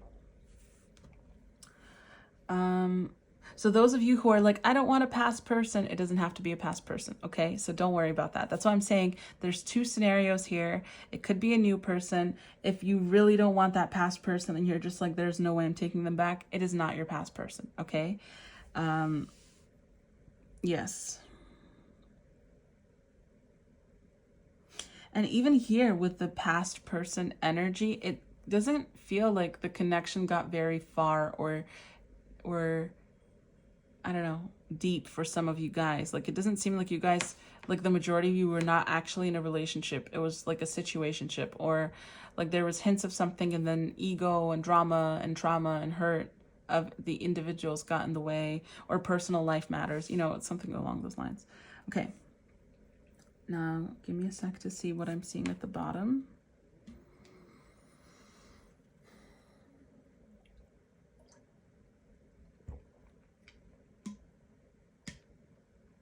Yeah.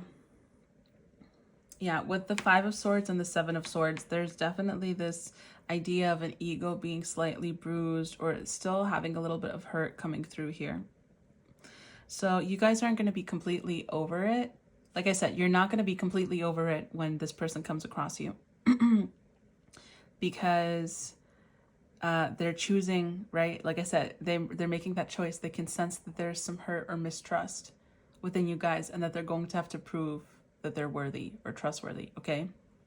They can sense that, this King of Coins.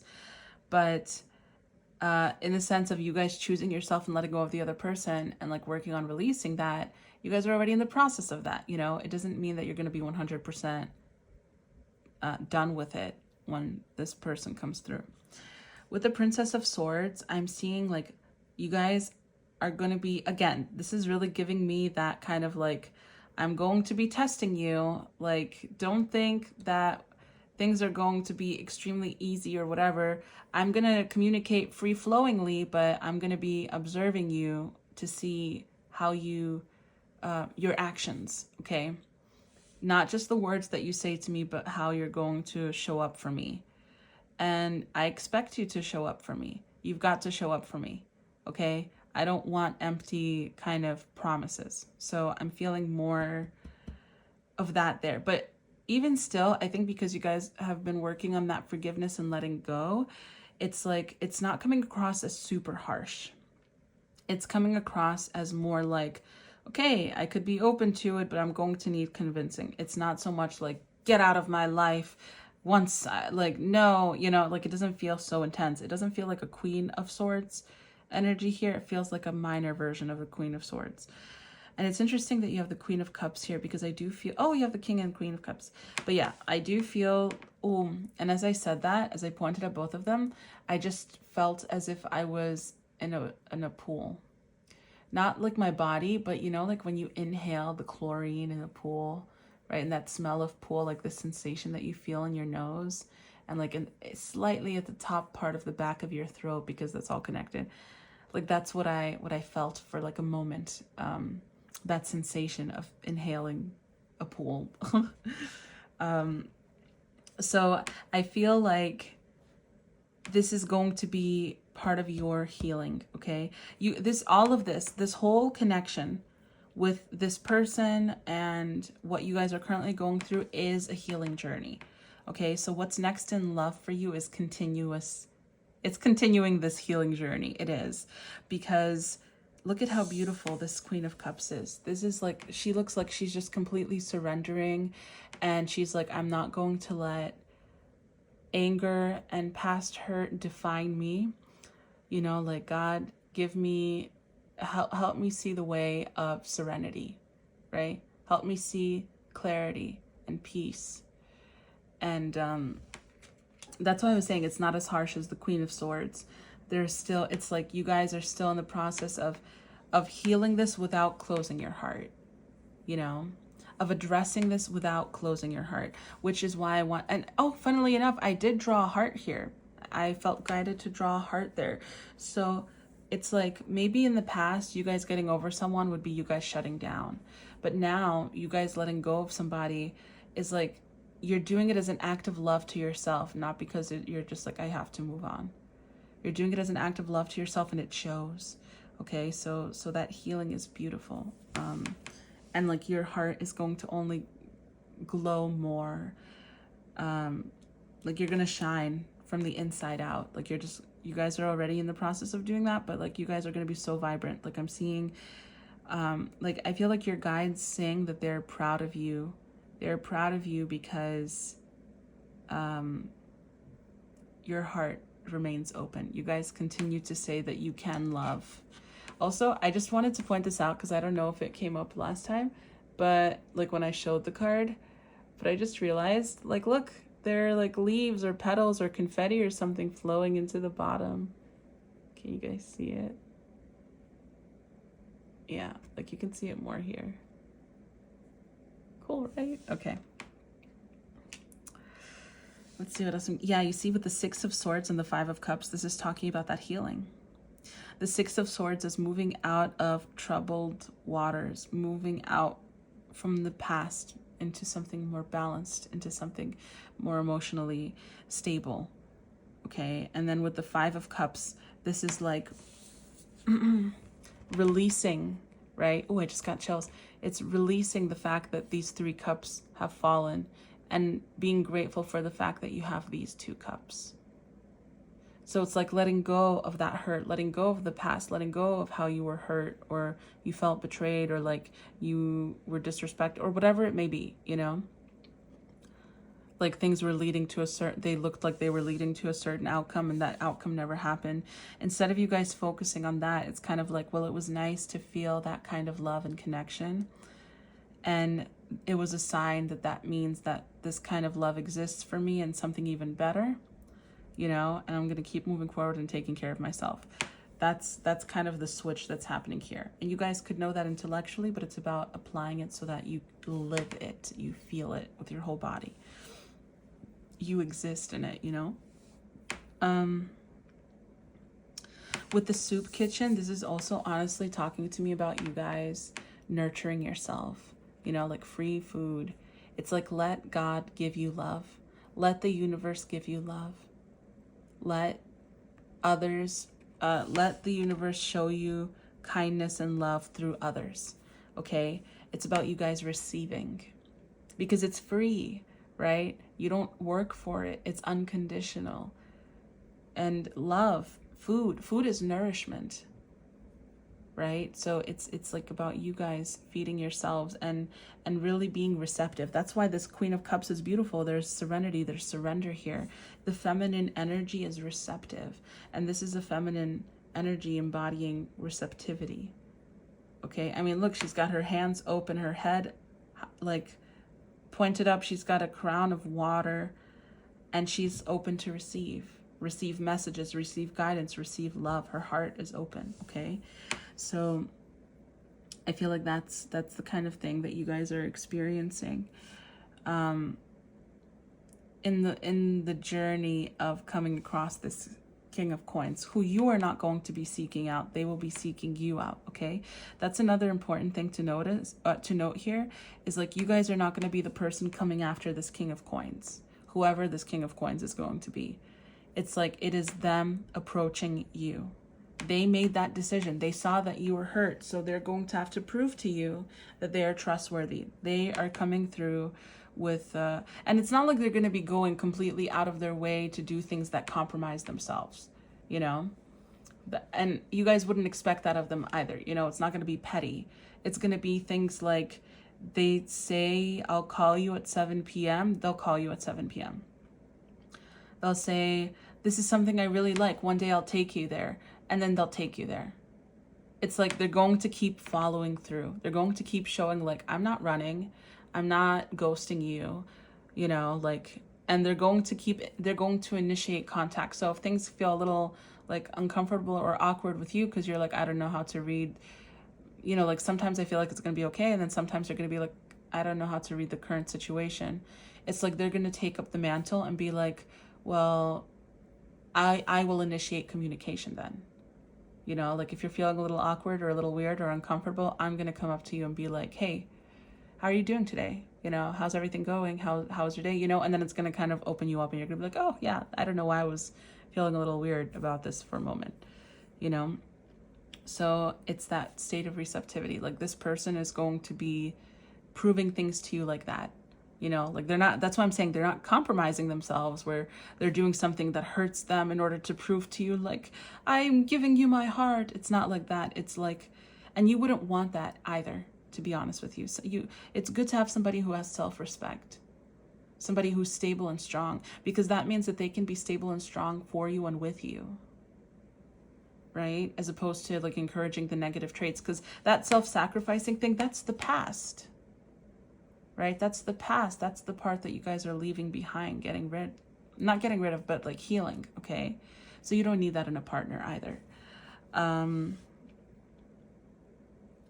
not saying like not to do things for each other. I'm just saying it's about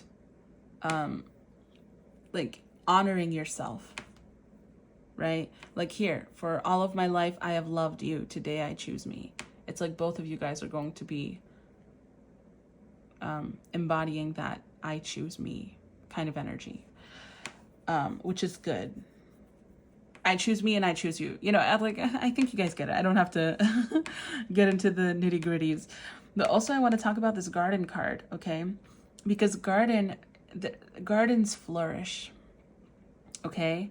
And here with the 8 of clubs, that's the 8 of wands. That's communication. Communication. And then with this 20 and the garden, it feels like people chatter in the garden too. Like people would come walk in the garden and kind of chatter and gossip. Like it feels very lighthearted.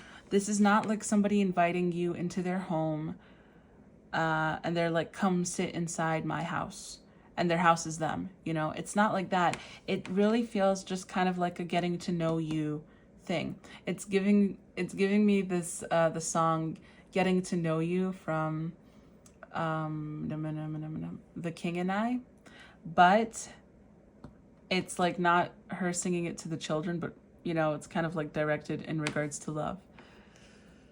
I wonder, do you guys know that song? It's like getting to know you, getting to know all the things it's about, something like that. Yeah, it's a cute song. But yeah, it kind of feels like that. Like it's very lighthearted, it's very chatty, it's almost surface level, okay?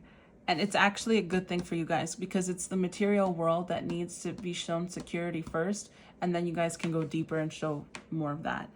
Because really inside there is security. It's the material proof, right? That root chakra essence that needs that to be shown, that security. And then once you guys have that security, you guys can open up and reveal like, oh, I am this serenity, this open-hearted being, okay? Yeah, speculation, quarrel, manipulation.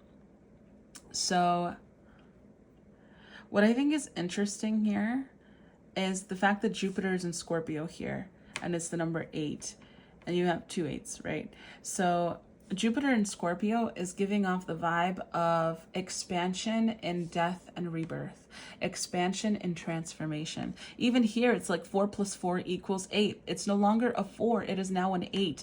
It is taken this part and taken this part, put it together, grown, and turned into something else. Manipulating a situation, not in a toxic way, but in the sense of, I'm going to take things into my hands. Okay, so I feel like whoever this person is, whoever this King of Coins is that's coming into your life, you guys, they're going to take things into their hands. You guys do not have to do anything. There is a specification. Again, you are not supposed to do anything. Do not try to initiate. The only way you can initiate is giving them a smile or whatever, you know, for them to approach. They must approach. Okay? If it is that past person, again, it feels like you got to let them go, to be honest with you. Go live your life, okay? And if it does feel like they are approaching you again or whatnot, they've got to approach, and then they've got to follow up and all of this stuff. But whoever this King of Coins is, they're going to approach you, okay? You do not initiate. I'm just stressing this because it is so important, you guys, okay? Because I think that's something that maybe you have worked on and are currently overcoming, and closer to the end of overcoming it, is you being the one to initiate chasing, okay? You guys are coming through as the feminine energy here. You guys, feminine energy is not a chaser energy. That is the masculine. Feminine energy is receptivity, okay? So wait for your blessing and miracle. Don't wait, but like live your life and it will flow in for you, okay? And with speculation and quarrel, yeah, again, this kind of feels like this is more so your inner mind. I think when this person comes through, it feels like you guys are going to be like, I don't know. how I feel. Like I said, it's like there's going to be a slight distrust, and then there's going to be a choice for you guys. Are you going to choose to kind of give in to the thoughts and patterns of that past kind of aspect of a connection, or are you going to go with this clean slate, even though it feels different from how it felt before? Or if it's not that particular person, then in love ever, you know? It's like you're not going to be feeling the same kind of draw to them that you could have with other people. Or if it's the same person, like that to them, period, that you did before. And it's a good thing. It means that your energy is your own, okay? So it's like, that's why it's this lighthearted getting to know each other. That's what it really feels like. And it's a good thing, okay? I know this may not have been the most, like, happiest reading, but I want to say, like, you guys have Ace of Wands on the bottom here, okay? You have the, this is the Four of Cups, but this Four of Cups is more on a vacation, okay? You also have the Nine of Cups. This is a dream fulfillment. You have the Page of Cups. This is a new opportunity in love. Clouds. You know, this is kind of, I feel like clouds are constantly moving. They're constantly changing. It's funny because then you also have Principle. So this is indicating like a little bit of ego and stubbornness that could come up in regards to this. And it's funny that we speak of ego because you actually have the Five of Swords here again. And funnily enough, the third time you have the Hermit here. Okay, so this is going to take a lot of introspection from you guys. I feel like this quarrel, it's like your inner mind is having this. Yeah, that's where the healing is happening. The healing is happening in your mind to kind of, it's like this, whoever this King of Pentacles is, the King of Wands, even if it's the same person, but the way that they appear to you, the King of Wands is the Ten of Swords energy with the painful ending to the romantic cycle you guys have experienced so far in patterns. The King of Coins is the Ace of Wands or the Ace of Pentacles or the Ace of Cups, or maybe just the Ace of Pentacles or Ace of Wands that is coming through here as in like a new beginning. This is starting afresh, okay? Let me see if I can get more details about this person because I know this may not have been as juicy for some of you guys. But let me also roll the dice. Okay, we've got 10, Pisces, Neptune, and the number 3. 3 is telling me it's giving off Empress vibes. So again, it's like this incredible independence, all right? This very big independence that is needed from you guys getting into that flow state. Again, I feel like you guys are already in the works, to be honest with you. I feel like you're already, oh yeah, speaking of the Empress, look who's here. And underneath the Empress, who do we have? None other than the King of Pentacles. Oh my goodness. And it's so funny because there's also the Queen of Cups here too. That is so funny. Oh my goodness. Yes. So it's like, again, it's just kind of like you guys getting into that flow state. This is really about you pouring into yourself. You're already doing this, doing things that are good for you, doing things that are fun for you, letting go of a situation or a person that you've got no control over, you know, that you don't know what the outcome is going to be, but right now what it is not serving you. So you got to let it go, right? And I feel like this connection with this King of Coins, there's going to be psychic connection with you guys. But to be honest, I feel like that can actually be quite common with people who be viewing my videos, because I feel like you guys are quite intuitive yourselves. But yeah, because we have Pisces and Neptune. And I think like whoever this King of Coins is, you guys, your inner child is going to be very similar to each other. Like the way that you guys like to play, the way that you guys like to go about and doing things. And again, you're not going to feel like that kind of spark from them. You're going to be like, okay, like I don't really feel intensely, but you know, I'll give you kind of a chance. That's fine. And you know, this is making me think of the quote that I said in group 1. So I'm wondering if you guys cross-watched with group 1 or if you guys just chose more than one group. Because in group 1, I said there's this quote by like a Buddhist monk or like some kind of guru or something about like if you feel anxiousness and butterflies and excited and nervous around somebody, you know, they're not the one. But if you feel calm so that you can be confident enough to be yourself, you know, and like you're just like, I'm like literally normal, this is casual, you know, that's the one, because you feel like that person makes you feel safe enough to be you. So I feel like that's the kind of vibe that you guys are going to be getting. And again, it's going to be different from past connections, because before with past connections, you would feel like some kind of spark or some kind of draw or pull to a person, you know, and that was either the trauma bonding or whatever else that needed healing that was kind of calling you guys together.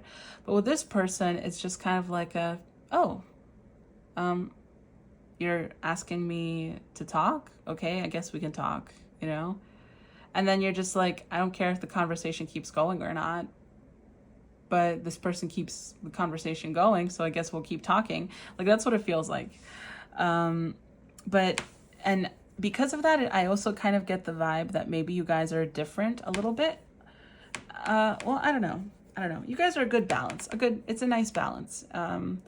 You're not completely different, but you're not completely the same. I don't know. That part is a little funky. I don't think they want you guys to know too much. I think that's why they didn't give too many details about the person. But somehow I do feel like career is connected to this.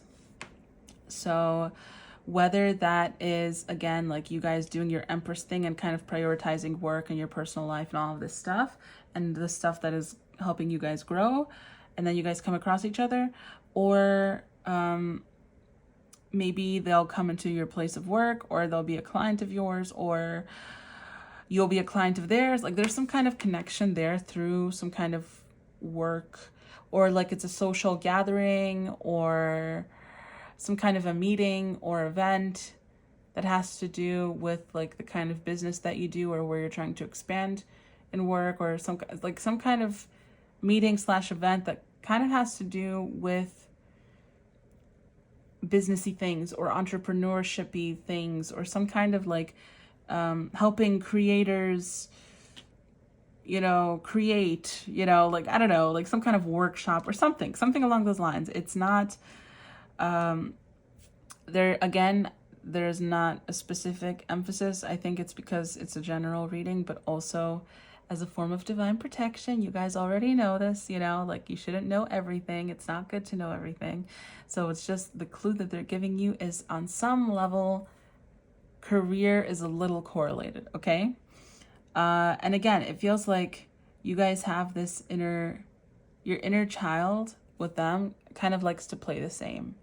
So like if you like board games, you know, and most people are be kind of like maybe a little annoyed to play board games with you guys. They're like, okay, we can do it once in a blue moon, but like once a week, come on now, you know? And like this person would be like, okay, I'll make time. Let's play a board game, you know? And they would do that every time.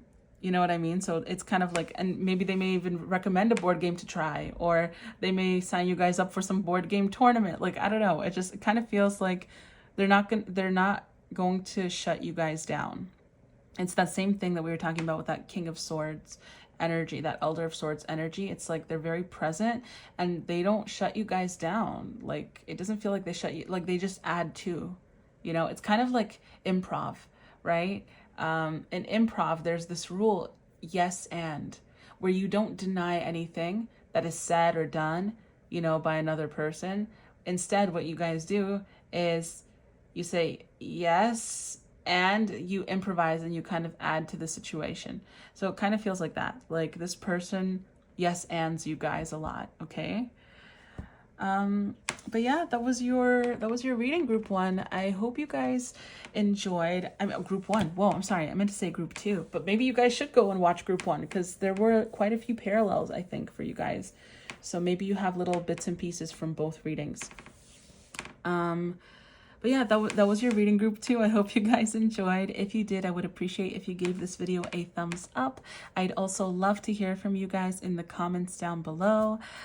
You know, I love hearing from you guys, and I try to do my best to respond to everybody. It may take me about a week, but I try to get, you know, the time to do that, to talk to you guys.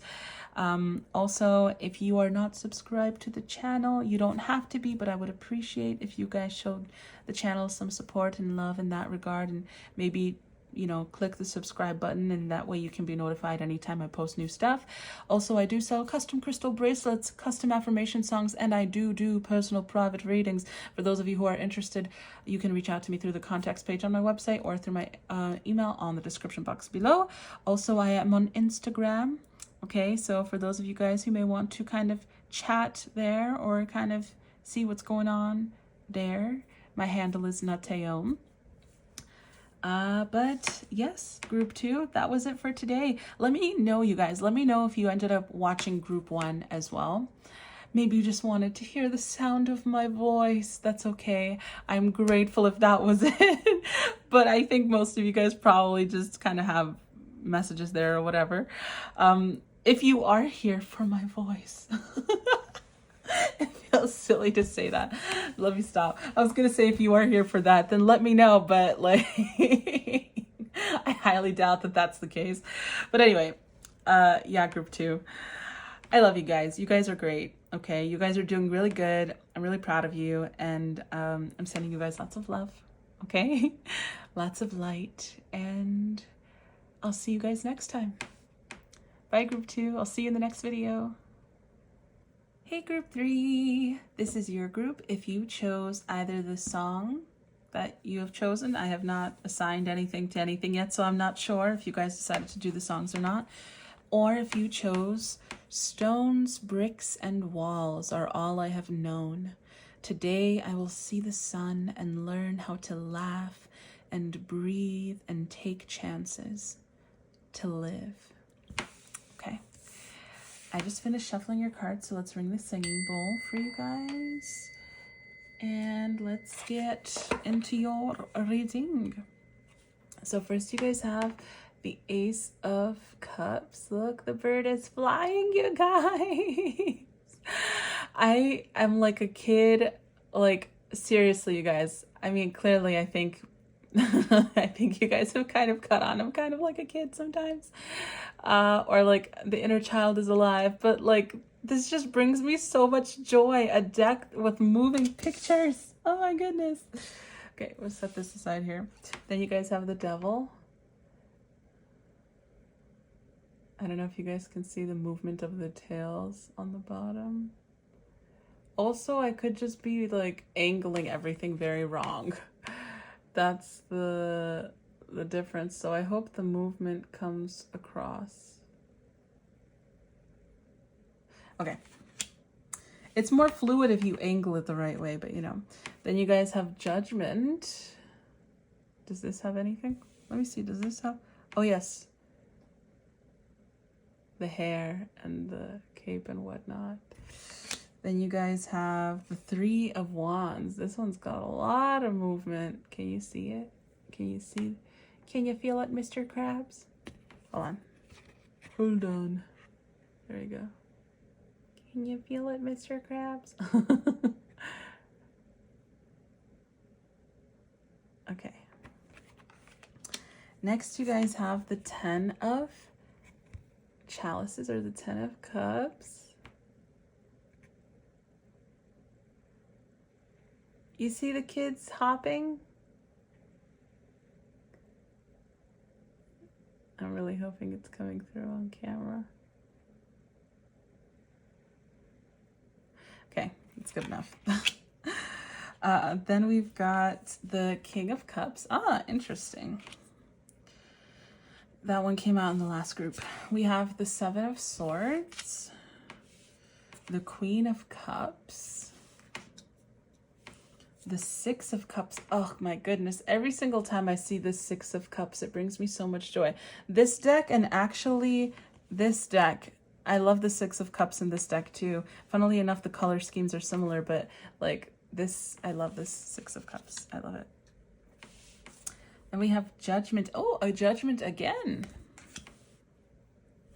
We also have the Nine of Swords,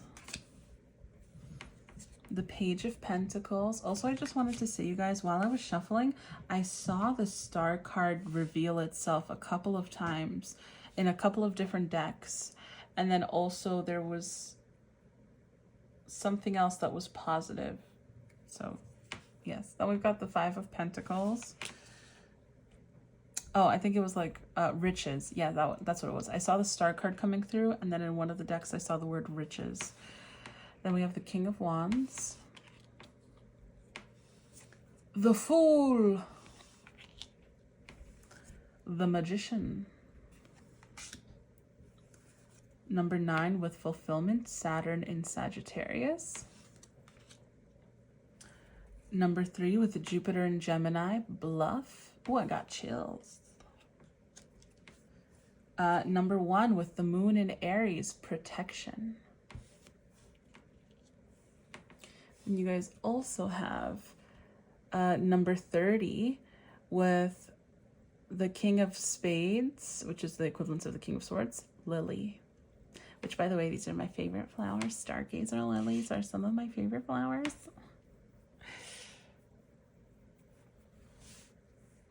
I should show people this clip, right? Next time, I'll just be like, in case you want to buy me flowers, watch this clip, you know? Stargazer lilies are my favorite flowers. And they'll be like, oh, so we should get her stargazer lilies. And I'll be like, yes, exactly. Give me 1 sec, you guys. Maybe the fact that I'm talking about flowers is indicating that you guys actually kind of deserve some flowers. Okay, we were talking here about I will see the sun and learn how to laugh and breathe and take chances to live, you know? So I feel like maybe even that simple beauty of flowers, I feel like maybe that's something that you guys, and funnily enough, traditionally, the Six of Cups, there's a boy giving a bouquet of flowers to a younger girl. So interesting, right? So we're talking about the flowers and stuff, but let's see what we've got going here. So this is what's next in love. I'm repeating it for me. Don't worry. I'm not reminding you guys what the topic is. I'm reminding myself. Okay. What's next in love?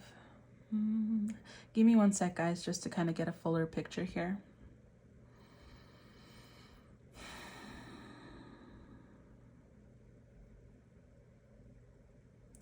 Okay, so it's funny because I feel like as you guys are taking this initiative to live, right,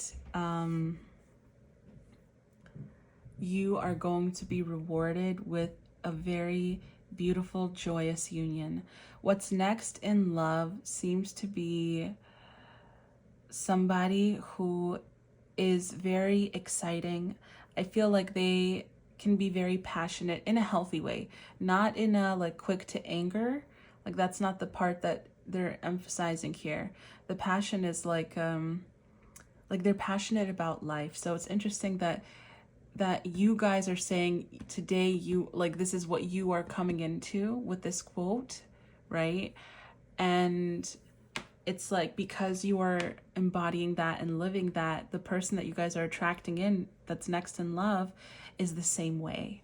You know, it's like a higher wavelength, I guess you could say, between the two of you guys, because like you raise your wavelength to kind of break the chains that have binded you before of the past, and you guys come across this new person. Or like you guys come across this person. So it really feels like this person is like, they're saying to me, the guides are saying like they are an add-on to your life. They are a bonus, okay? That's the reward, is that they are a bonus to your life. Almost kind of like an accessory, right? And what I mean by that is like a person does not become your whole world once you guys come together, right? And you guys are definitely like, that is not happening. A person is not becoming my world, you know? So what they mean by accessory is just like when you come across a partner, they're supposed to add to your life, not be the main event, but they're supposed to make it like your life should be already good on its own. And then they just kind of add to it, you know? And I feel like that's what they are. Like Divine is saying this person is an accessory to your life. Like this is you guys getting rewarded for a job well done. They're saying you guys are you're going down the right path. You're on the right track, okay? And with the 2 judgment cards being here, this is, again, it's like divine. It's like a gift from divine, you know? They're like, we have seen you struggling to overcome these. Oh, and just as I'm talking about this devil card and as I'm saying this, I'm feeling tears come into my eyes. So they're like, we have seen you struggling to overcome these things that have held you back before. These core wounds, these issues that have made you play small for so long in your life, that have made you take up less space, that have made you feel like you have to apologize for existing or being in someone's presence, or for asking for help, you know, that made you feel like a burden if you relied on anybody other than yourself. We have seen you guys overcoming these things, and because you have been doing so well, we want to give you a reward. Because you choose to see the beauty in life every day, regardless of your circumstance or situation, we want to give you a reward. Because you inspire others to continue to be this way, to see this way, to feel this way, regardless of what they're coming across in their life, we want to give you a reward. You guys have been an uplifting beacon of hope and light for so many people just by existing. Just by existing. And it's like, yes, there may have been stones and bricks and walls at some point around your heart and around yourself and all of this stuff and all of these layers of protection that were really just forms of isolation disguising themselves to kind of keep that ego intact, right? To reinforce core wounds and beliefs. But you guys continue to try to work through it.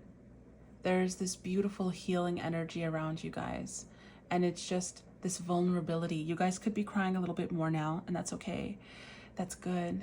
That is that vulnerability. Your soul is shining through. There is something so beautiful about people who are having a fragile moment. Okay, and it's not because I'm saying sadness is beautiful, though I suppose everything can be considered beautiful as just something, as an experience of life. But okay, I'll let you guys in on a little secret, okay? Even before I was doing this kind of thing professionally and whatnot, and I wasn't as 100% in tune with my intuition and all of this stuff, right? Okay, I was still on the journey to reconnecting with it. I would say that I had this gift of seeing people in their most like truest state. And what I mean by that is, regardless of where I worked at the time or what I did, sometimes I would encounter people and I would just see them as so, like, they're shining, they're glowing, they're so beautiful, there's such a purity around them. And I would tell them that, I would say, you are so beautiful, like, you just look so beautiful, you're radiating this light, you know, and it's a glow, you know. And they would almost always, not like almost always, right, would tell me, oh, thank you so much, like, this is like, it means so much to hear this, I've been having a really hard day or week, I've been crying a lot, there's just been so much going on, you know, I don't feel like that at all, but thank you, you know, that made my day. And I realized after this started kind of happening a lot that I was able to see people in their vulnerable state. And the connection that God showed me was that in your most vulnerable state, your walls are down. Your guard is down. And when your guard is down, your soul shines through. That was the light that I was seeing. It was the beauty of their heart, the beauty of their soul, because they were in a fragile state.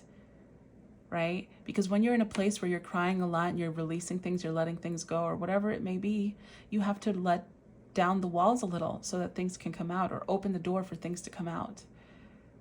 And since you've opened the door, you're less on guard, your soul comes through too. And that's you guys.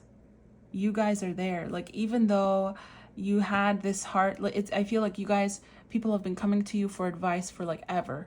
Okay, you guys are the people that people turn to. You guys have this deep understanding of the world and all of this stuff, and you have been so strong for everybody else except for yourself in the past.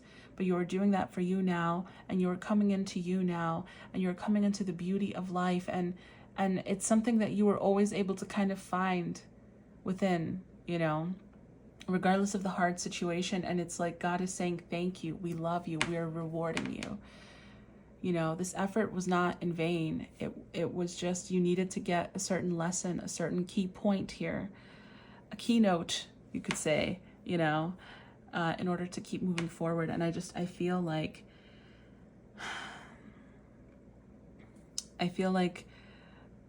because of that, you're getting this blessing. They're saying, like, look forward to what's ahead.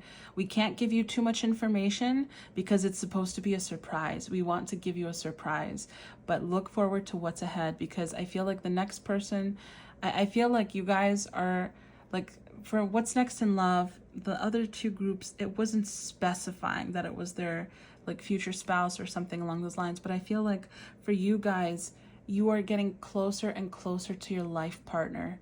Okay. And I think with the protection here, you guys are being protected from other people, from obstacles in the path, you know. So the closest you'll get to other people would be situationships, but I don't even think that that's going to be happening for you guys, because you guys are just going through all of this progress and healing, and you're letting things go. And because of that, it's like you're skipping the situationships, and it's like the next thing in love for you guys kind of feels like a really deep soulmate. Like, this is a kind of partner that feels like life partner potential, okay? And this is not a future spouse reading, so I'm not going to sit here and say the next person that you are going to encounter will be your future spouse. But I do feel like there's this energy of, like, it's us together and we're going to enjoy the world. You know, like, this feels like you guys could travel together. You guys could take little trips together, whether it's like to another town or something like that for the weekend, or to a neighboring country or state, you know, however your countries are set up. Give me one sec, guys.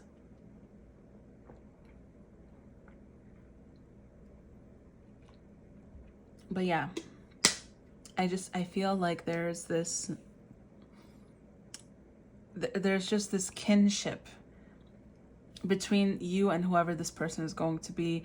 And I feel like they're going to come into your life in, like, a little bit of a whirlwindy way. Like, it's like they carry an air of excitement around them, you know? It almost feels as, like, it's not like this obviously, but the feeling that I'm getting from this person, and I feel like other people feel this way about this person. And honestly, I think there's a little bit of a parallel for you guys too, but the way that people feel about this person is it's almost like this wind of adventure and excitement and, like, surprises and miracles has, like, brought them in to, like, spread this seed of joy, and then the person is gone.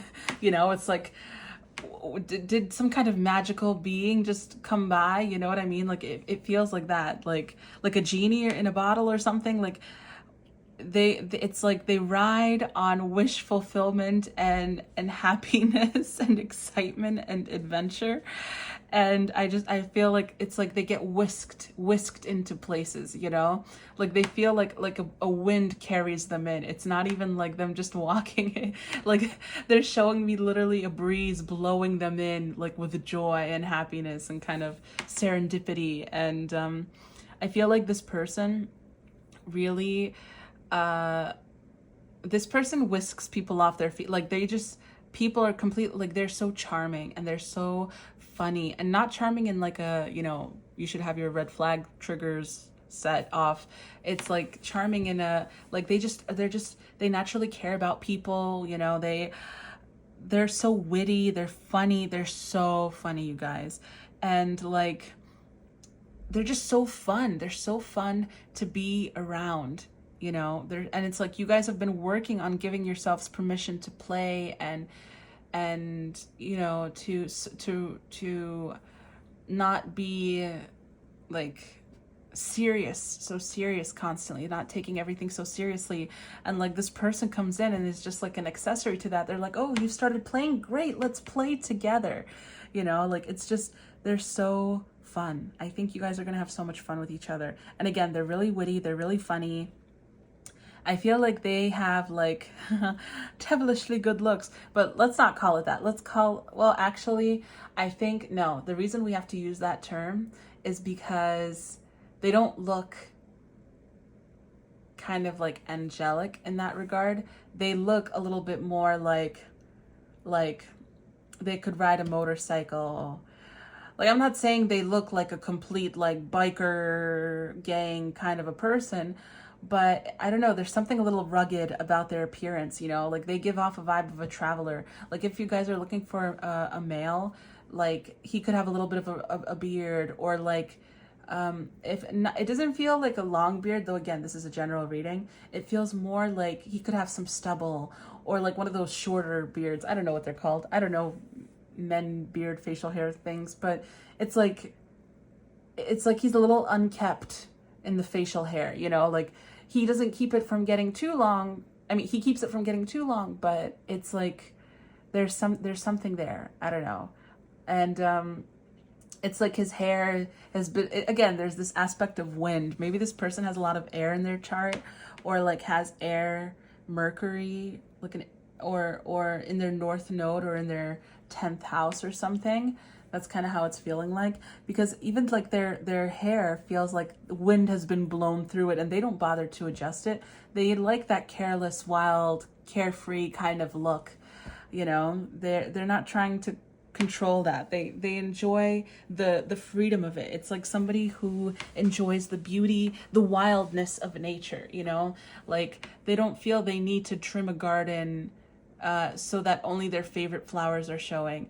They want to see all of the things, like even the weeds are beautiful to them, and the way that nature creates this little landscape or its own garden is beautiful to them.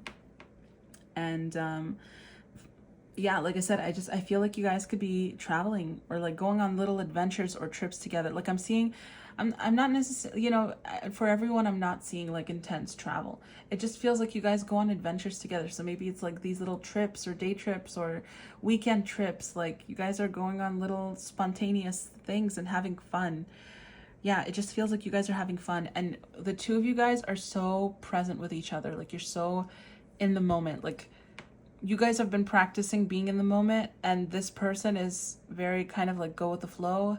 And it's like the two of you guys come together and you are just so present, you know, like you're not thinking about the past too much. You're not, you know, like, yes, you guys can kind of plan a future together, but I don't even think, like, I think you guys just enjoy each other now, you know, and it's a big deal. It's a big deal. It's a good thing that it's such a grounded connection, because now is the moment that we're living in. We're not living in the future. You know, the past is already gone. It's already done.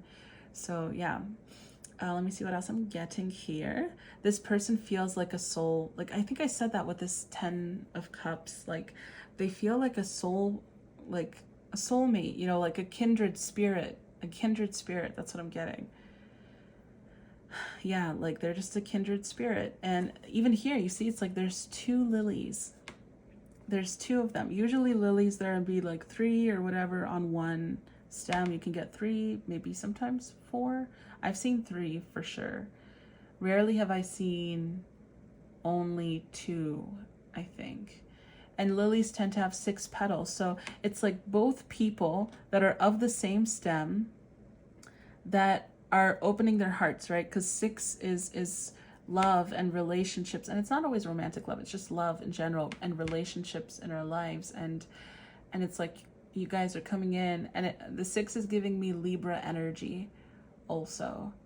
I don't know why, but it's giving me Libra energy. So it's also making me think of the heart chakra and like the combination of it all. And I feel like, yeah, it's like you guys come together. You're like, oh, it's like this person has already kind of been doing this a little bit. I feel like they've been doing it for a little bit longer than you guys, you know, and you guys have just bloomed, you know, like you guys were closed. So it's like if you go to the store and you see a lily that's open, but then on the stem there will be a couple of closed ones. So you guys were closed, and it's like you guys have finally bloomed, and they're like, oh my goodness, hey, you're open. Let's go do things now, you know.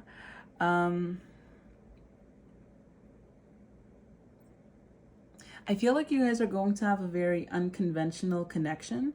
And what I mean by that is like people may not, like it's not going to be normal. It's not going to be average. It's not going to be the standard or how people tend to be in a connection with each other. And I think like that's actually a good thing, you know? Like what I mean by that is I'm not saying this is the exact thing. I'm just saying as an example, it's kind of like if two people were together for like 13 years, you know, and somebody's like, when are you guys going to get married? It's been 13 years. Like, why don't you get married or break up? Like, why are you guys just doing this, you know? And you're like, we don't need a marriage certificate in order to love each other. We don't need that. Like, we just like to spend time with each other. We love each other. Why does it matter to you? You know, like how we live our lives. You know what I mean? It's like something about this connection and the way that you guys go, just as you go in the flow. It's like you guys have your own little world. It's not that you guys aren't part of a world, because like I said, part of the world. It's because I do see you guys being present, but it feels like you guys don't really care about the judgment of others, you know?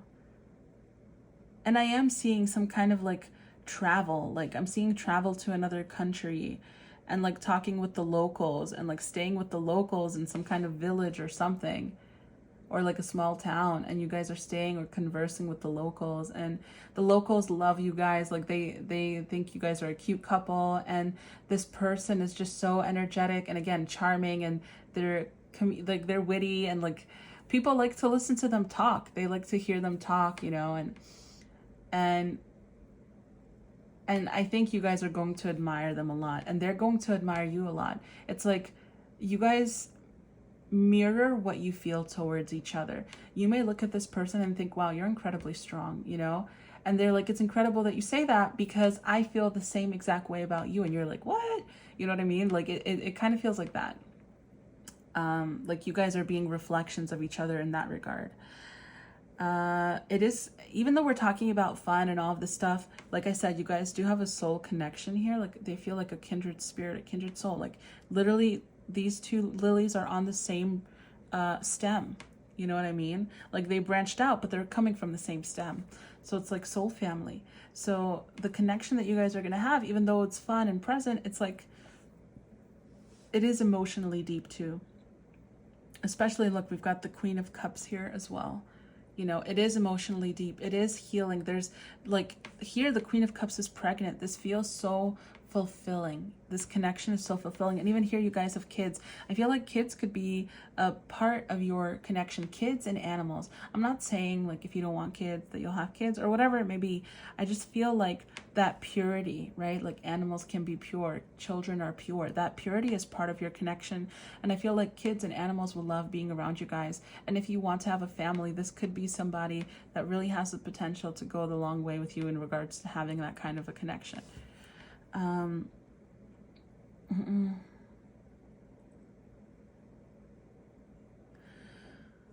With the Nine of Swords, again, it kind of feels like something unconventional. And because this person comes in like a whirlwind, it's like they're saying, just continue to be open, right? You guys don't worry about it yet. Like just continue to be open in general and to open yourself up to the miracles and to the beauty of life and all that stuff.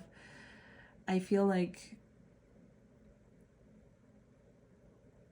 before this person comes in, like you guys are still, there's still a little bit of work left to do. I'm not saying it's like years and years worth or anything like that. It's just there still needs to be a little bit of healing of some of this grief that you guys are coming into right now, like that release that you guys are already in the process of getting into. You guys have already begun this process. Okay, so you're already on track.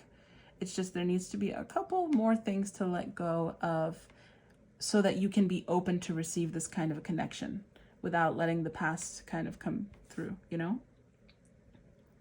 Yeah, with the King of Wands, again, like this person is very passionate. Like there's just this exciting energy around them. There's this excitement. So maybe it is, maybe that was the energy because when I said they have like an air aspect, because we keep talking about air, they could have some kind of air aspect in their chart, whether it's their 10th house, it doesn't feel like, I mean, it could be their ascendant, you know, it could be one of their major planets, or it could be the North Node. But I'm also kind of getting like with this King of Wands energy, like Leo vibes a little bit, you know?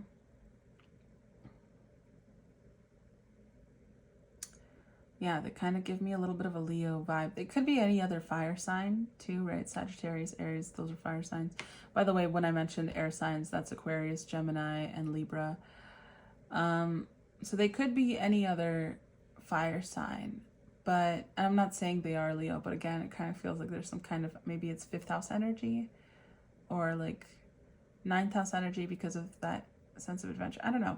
The first thing I got was kind of like a Leo. So there's an aspect of Leo maybe in their chart too, like some air and fire kind of combination.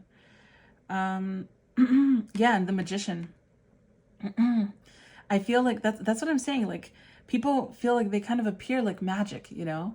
Like, and I think this person is really cool because they're like a jack of all trades. Like, and I feel to a certain extent, you guys are good at a lot of things too. Like, people come to you for a lot of things, you know, and like for advice and whatever. But I feel like you guys have a kind of a grasp. Like, you could be good at a lot of things, and that's something you're coming into now, into that realization that, you know what, actually, when I try things, I can kind of do it, you know, like I can kind of get it done, you know. And I feel like this person is like that too. Like, maybe they, because they're spontaneous as well. So maybe they like to, like, maybe they can juggle a little bit. Maybe they know about finances. Maybe they know about the stock market. Maybe they know things about dolphins, and maybe they can tell what pH level the air is in, and they can measure, you know, whatever.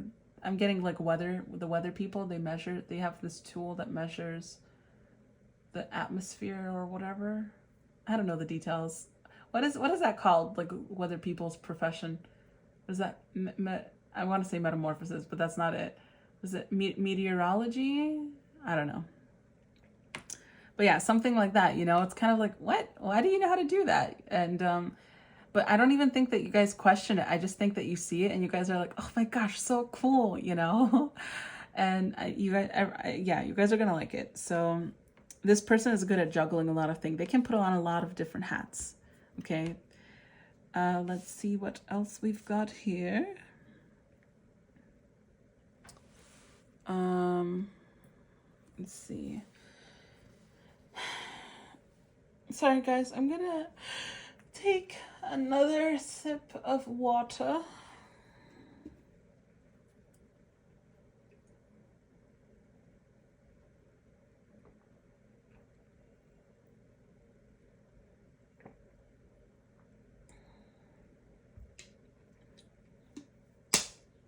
I also feel like you guys are going to feel very safe with this person too.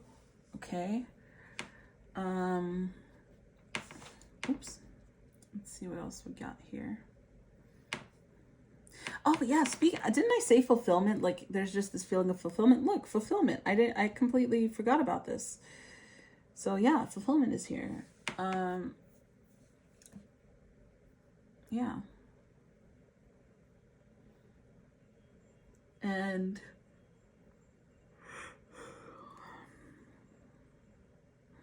give me one sec, guys. I'm trying to see what else I can pick up here.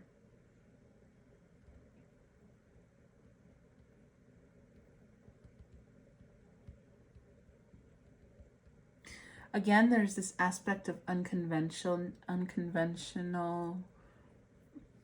stuff in regards to this connection and this person. Like, I just feel like this person is unconventional, you know, like what I mean by that is, say for example, you guys are talking about a guy, right?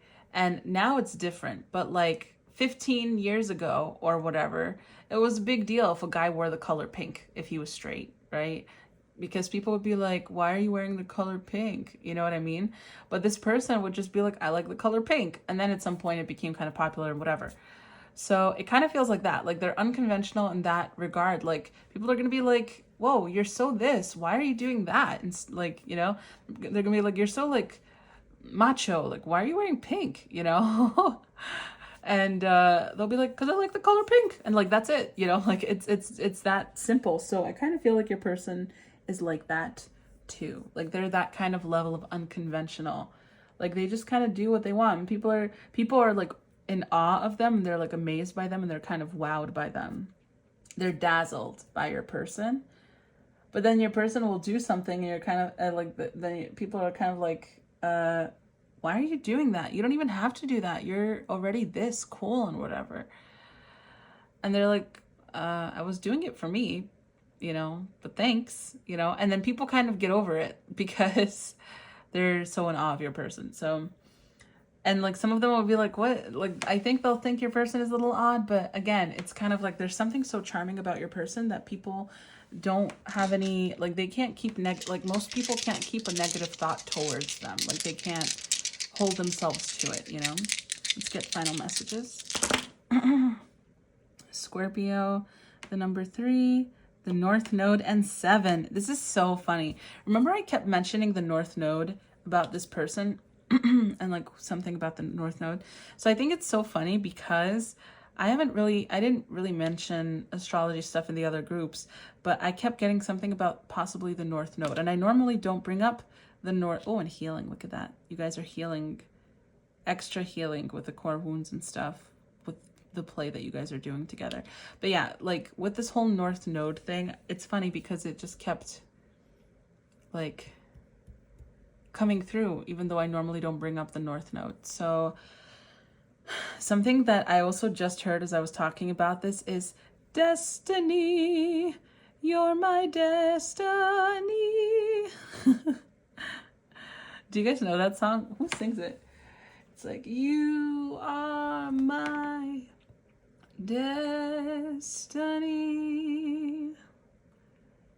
Da, da.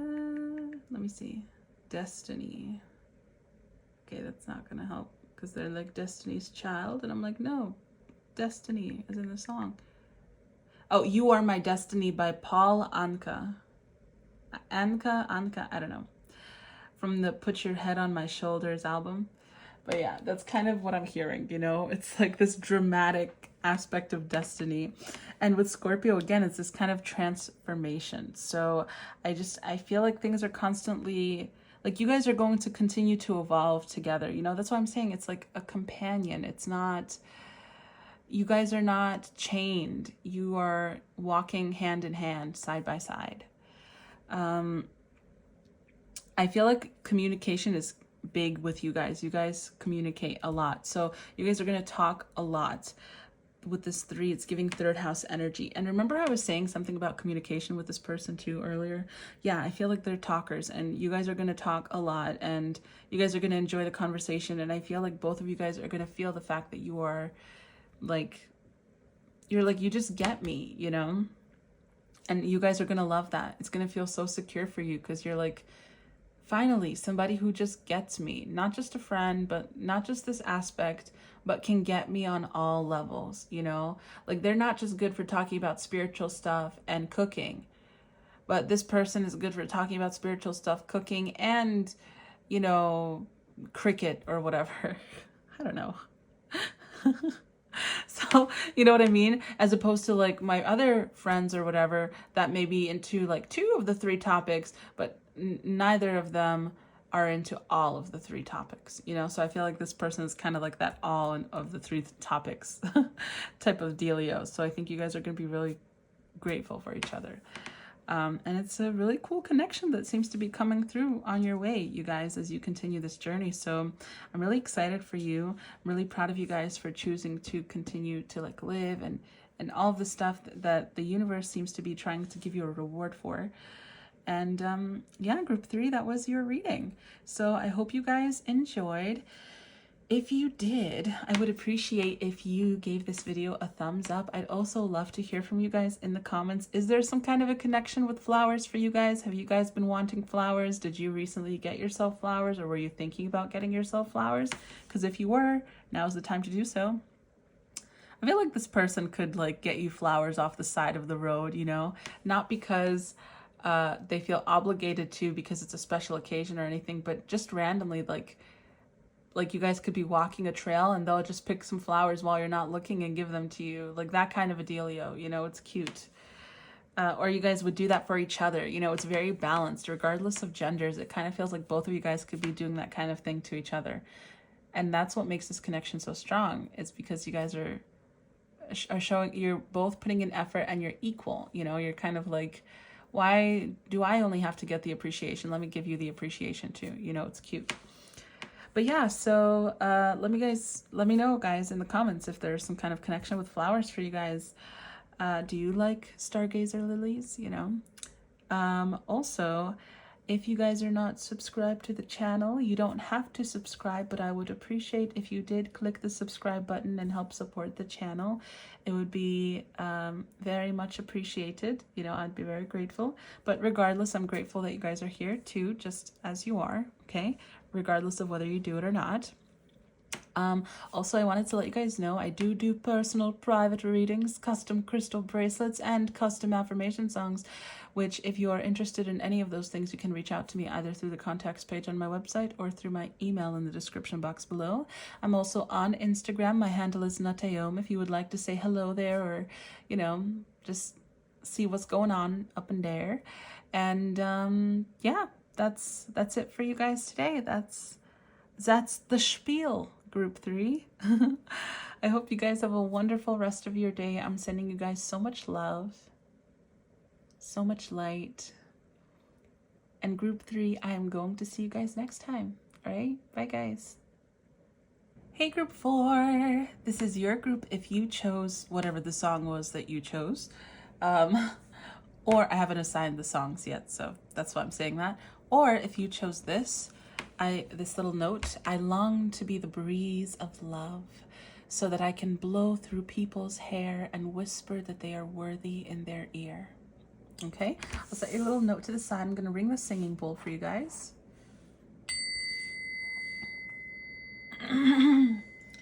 Also, I just wanted to let you guys know, if you hear me cough at some point in your reading, I was eating some nuts, like almonds and pistachios, before your reading because I haven't eaten yet, and the skins kind of got caught in my throat, and so I drank water, and the water went down the wrong hole, and now like I couldn't fully get it out, you know, so like, yes, exactly, it may come oh my gosh, okay, it may come up during your reading, so if that happens, sorry guys.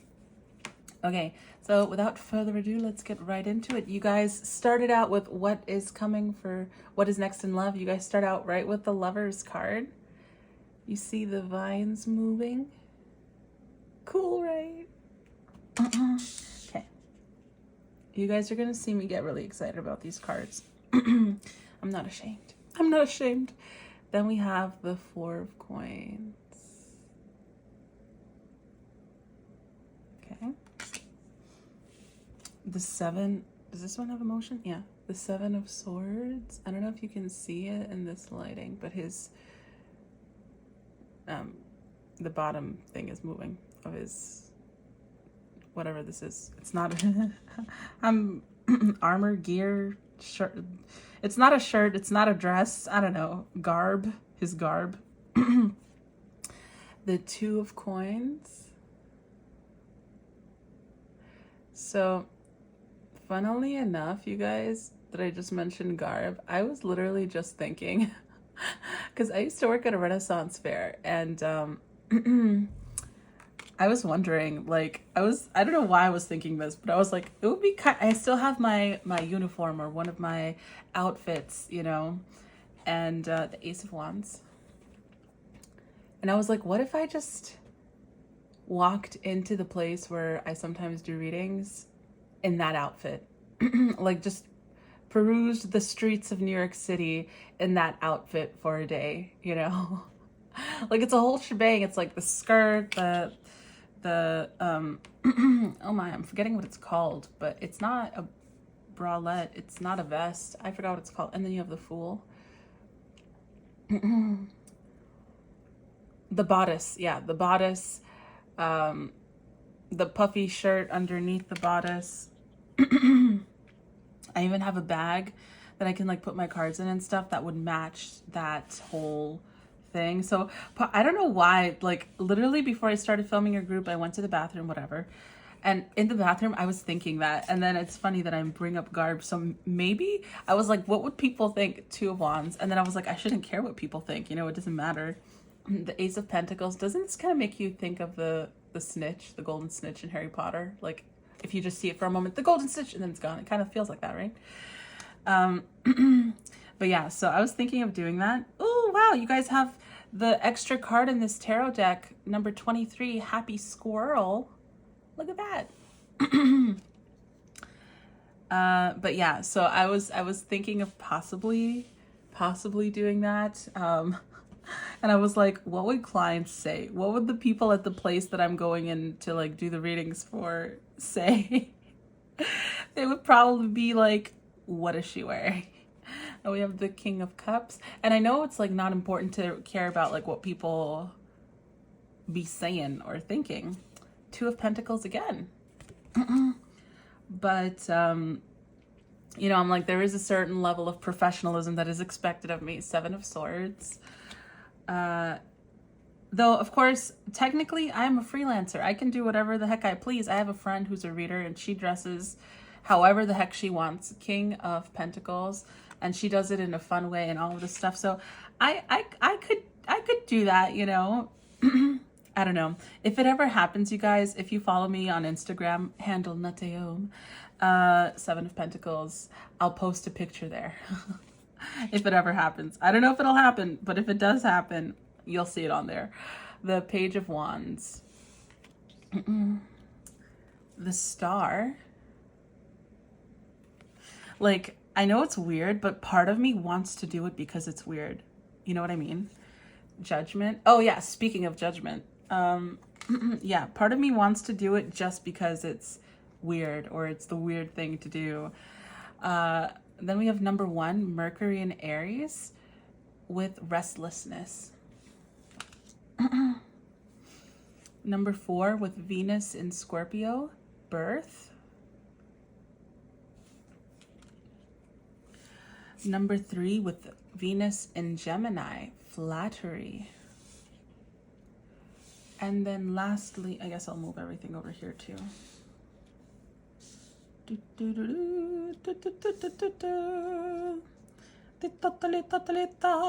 you guys know where that's from? That's from SpongeBob SquarePants. When they were introducing the Krusty Krabby Patty. And all that jazz. They're like the Krusty Krab, or the Krabby Patty, however it was. Then you have the 8 of Clubs with the ring, also number 25. The ring is a commitment. Okay, and you guys got the Lovers as the first card, so I think this is fascinating. Give me 1 sec, you guys, just to see what I'm seeing. Really quick. What is next in love for group 4?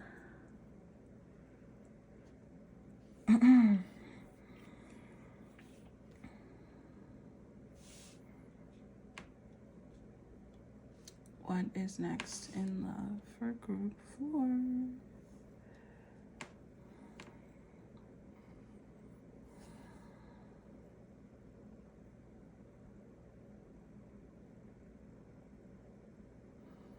Sorry, guys. I guess it's going to take a little longer than a couple of seconds. Just a couple more moments, please.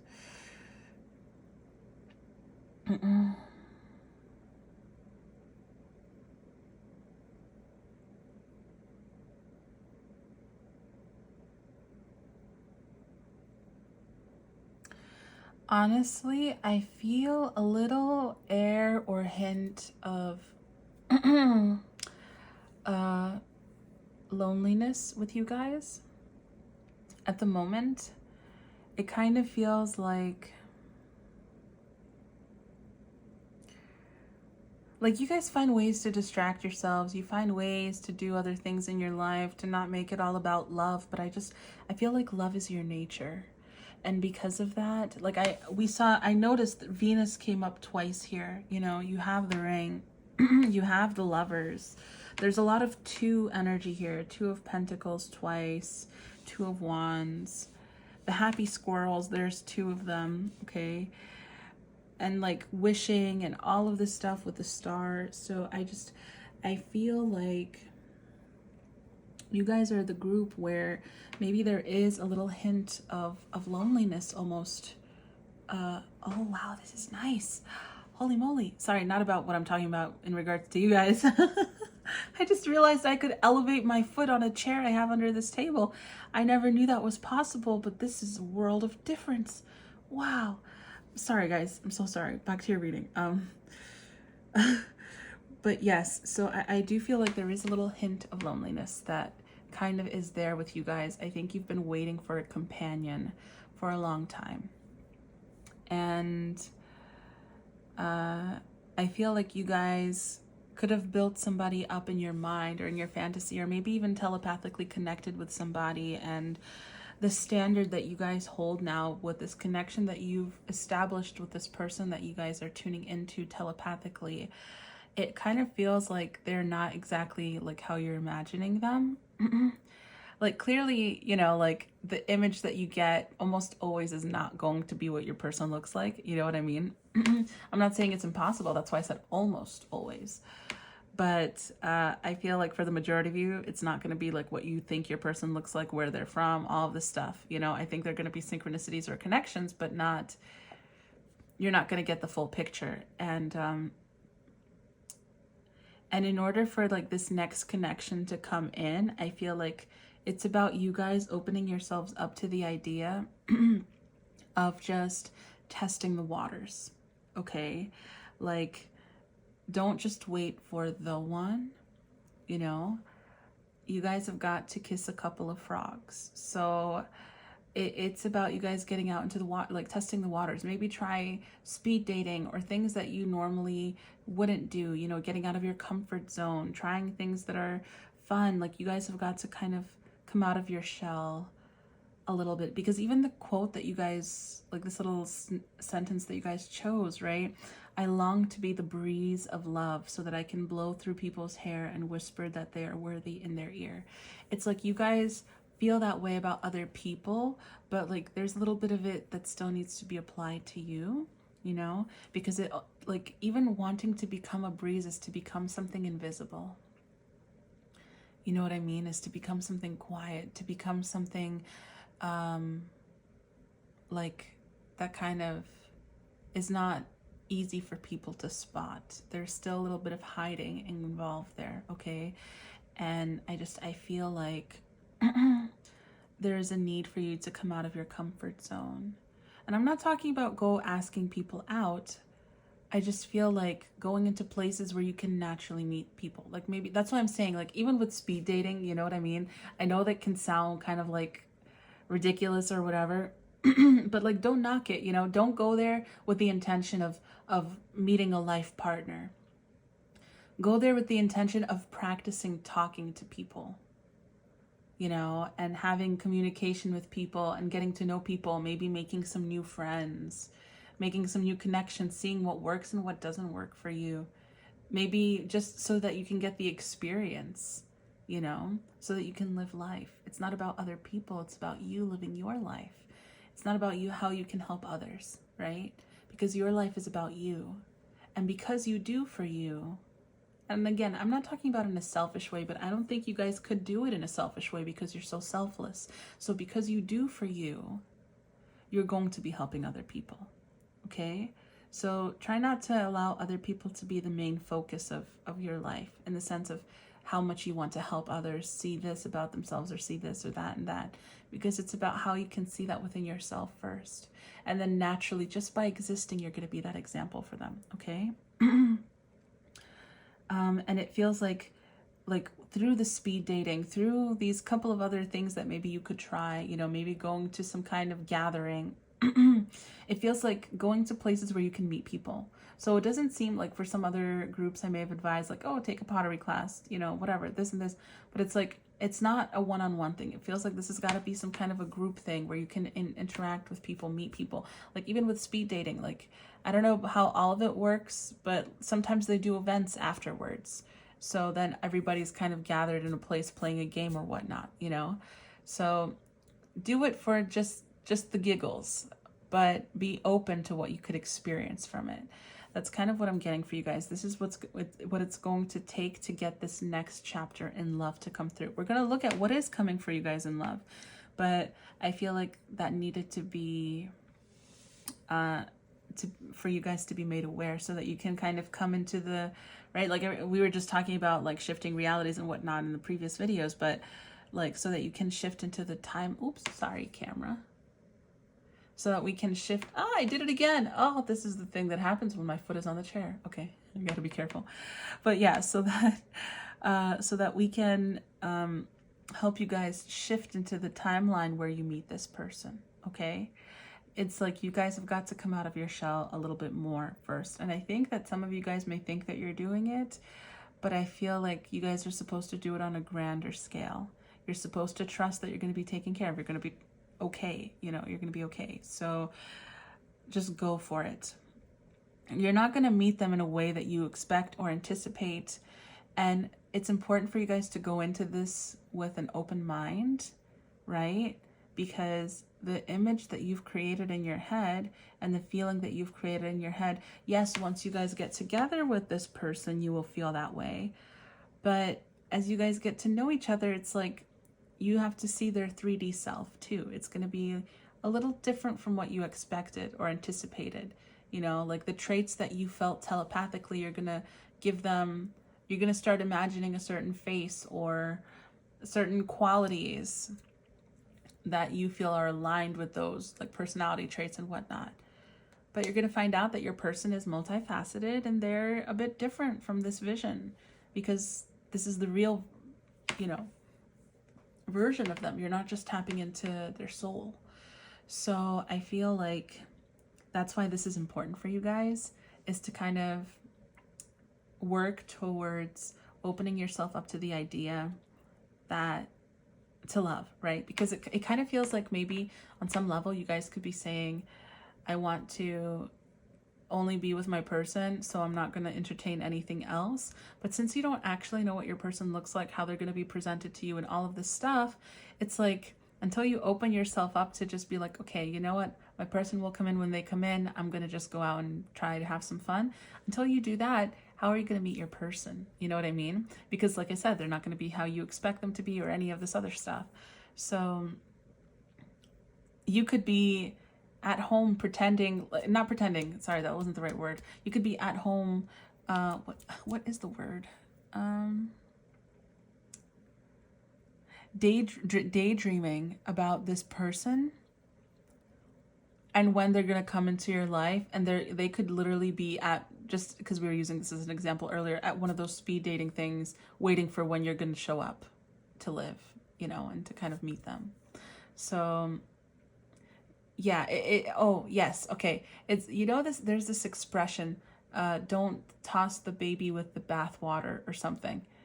So it kind of feels like that, like because you guys are waiting for the person, you're not entertaining dating, and because you're not entertaining dating, your person can't come in. So like the people that you feel like you're keeping out of your life and not entertaining so that your person can come in, amongst those people is your person, you know.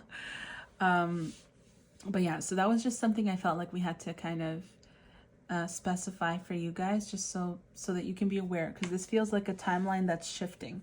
Okay, so I feel like you guys are already in the process of kind of shifting into this timeline, but on this timeline is when this next love thing is coming in. So that's very interesting that it's so specific like that for you guys, because that wasn't something that we talked about in other groups. So interesting.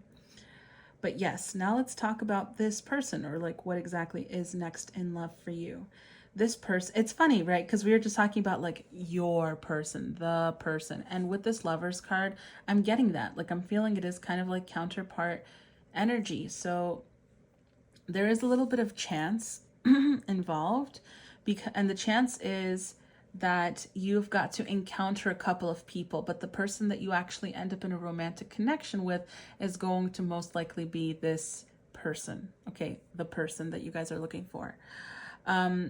I'm seeing like so much happiness once you guys get over this hurdle of like acknowledging the fact that your person could be different, you know, or like not acknowledging that, but acknowledging the fact that like you've got to go out there and meet people, and like anyone could be your person whether you expect it or not. So don't expect your person in everyone. Just kind of don't think about like, oh, is this my husband or my wife? Think about like, okay, I'm talking to this person, we're having fun, this is interesting. Like that's it, you know? So, and once you guys kind of loosen up, I feel like once you guys get into this connection with this person, it's like these happy squirrels. Like it's like you guys are going to be wild together, you know? So I think it's funny that I was telling you guys about like being weird and like wanting to do something just because it was weird. So like I think on some level that is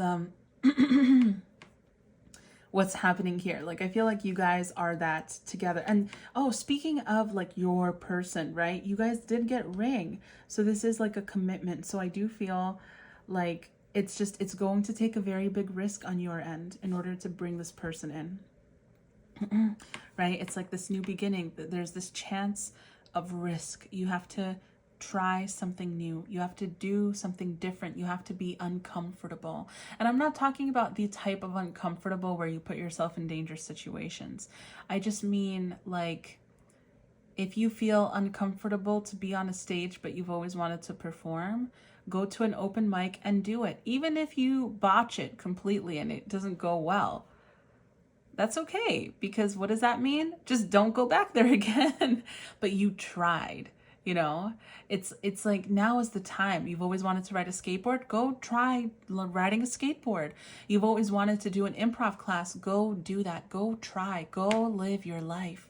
Live your life, be a part of your life. It's your life, right? And one of the other groups I was saying, it's like it's don't pass the time, because like I was getting that kind of a little bit more daydreamy fantasy vibe from you guys. Sorry friends, let me take a sip of water, give me a sec.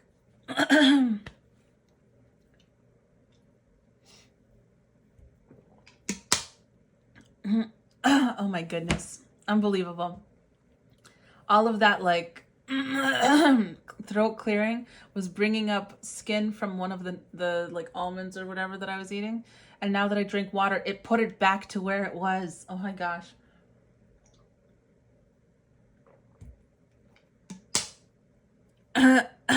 Okay, whatever, I'll deal with it, I'll work it out. But yes.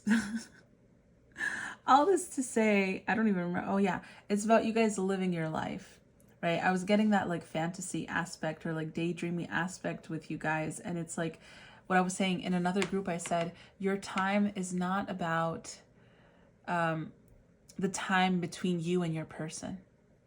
You know, the time between you and your person coming together or seeing each other again or whatever is your life. You know what I mean? So this is that's the, oh, sorry, it's coming up again, the seed. Not the seed, whatever, the skin. Oh my gosh. Oh, it's so uncomfortable. Yeah, you see, exactly. I am uncomfortable. But I've got to go through it, right? There's no other way to get around this. It's got to come out the way that it has to come out. So it's kind of the same thing. It's like, it's going to be uncomfortable, but you guys have got to kind of come out of your shell a little bit. You've got to, because right now it's like that self-protection.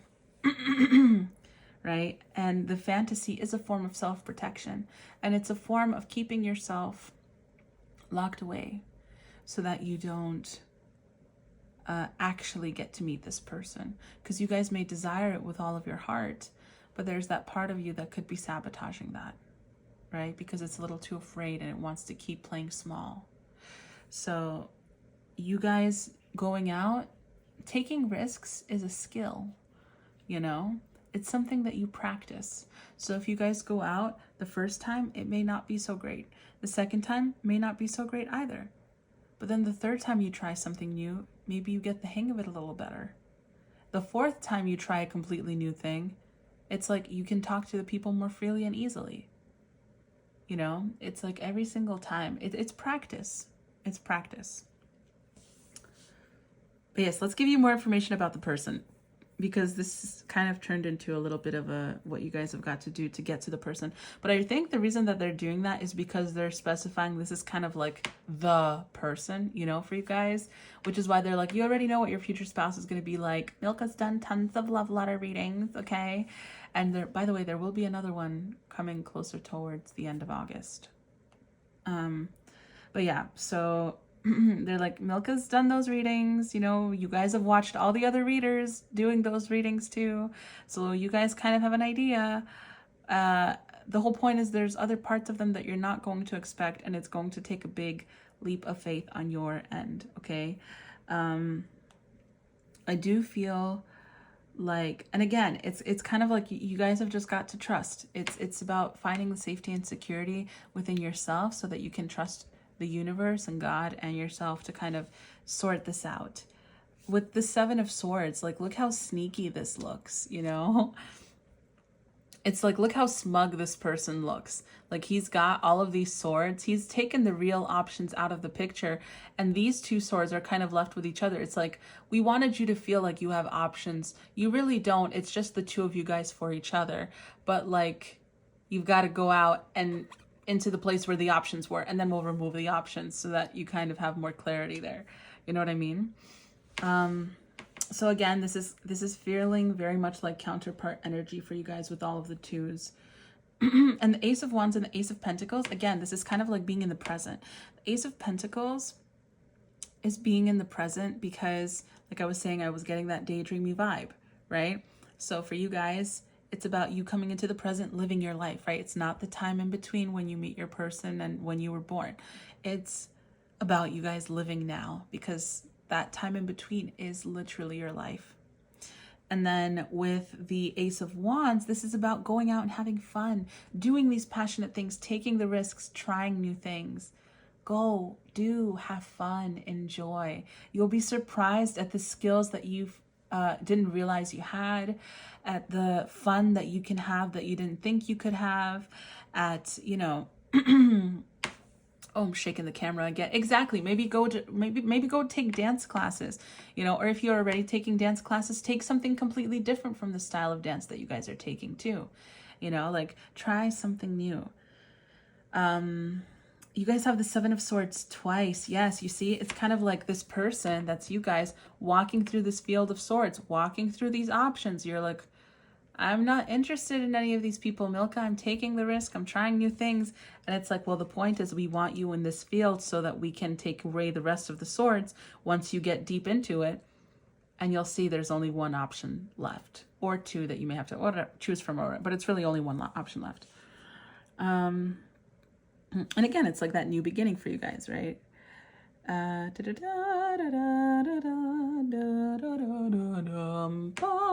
me see what else I'm getting here. Seven of Pentacles. Yeah, this is the effort that you guys are putting in. So just know, it's not like you guys are going to go out and instantly you're going to meet your person. It's like you guys are going to go out, you're going to learn how to enjoy yourself, have fun, trying new things. It's going to unlock other parts of you. And as you guys nurture that, your person is going to kind of get placed along in your journey. Okay. This is going to be a really secure kind of a connection. I feel like your person is going to spot you guys first. Okay. And they're going to spot you guys first because you guys are putting yourselves out there, right? And I feel like they're also really guided by spirit, by God, by, you know, the universe. This feels like a guide or an ancestor or a friend. Like, this is a guide that you guys have in common. And I think this guide is going to bring you guys together. It's kind of going to draw their attention to you, okay? What else is... I feel like this wolf has a message, so give me one sec, guys.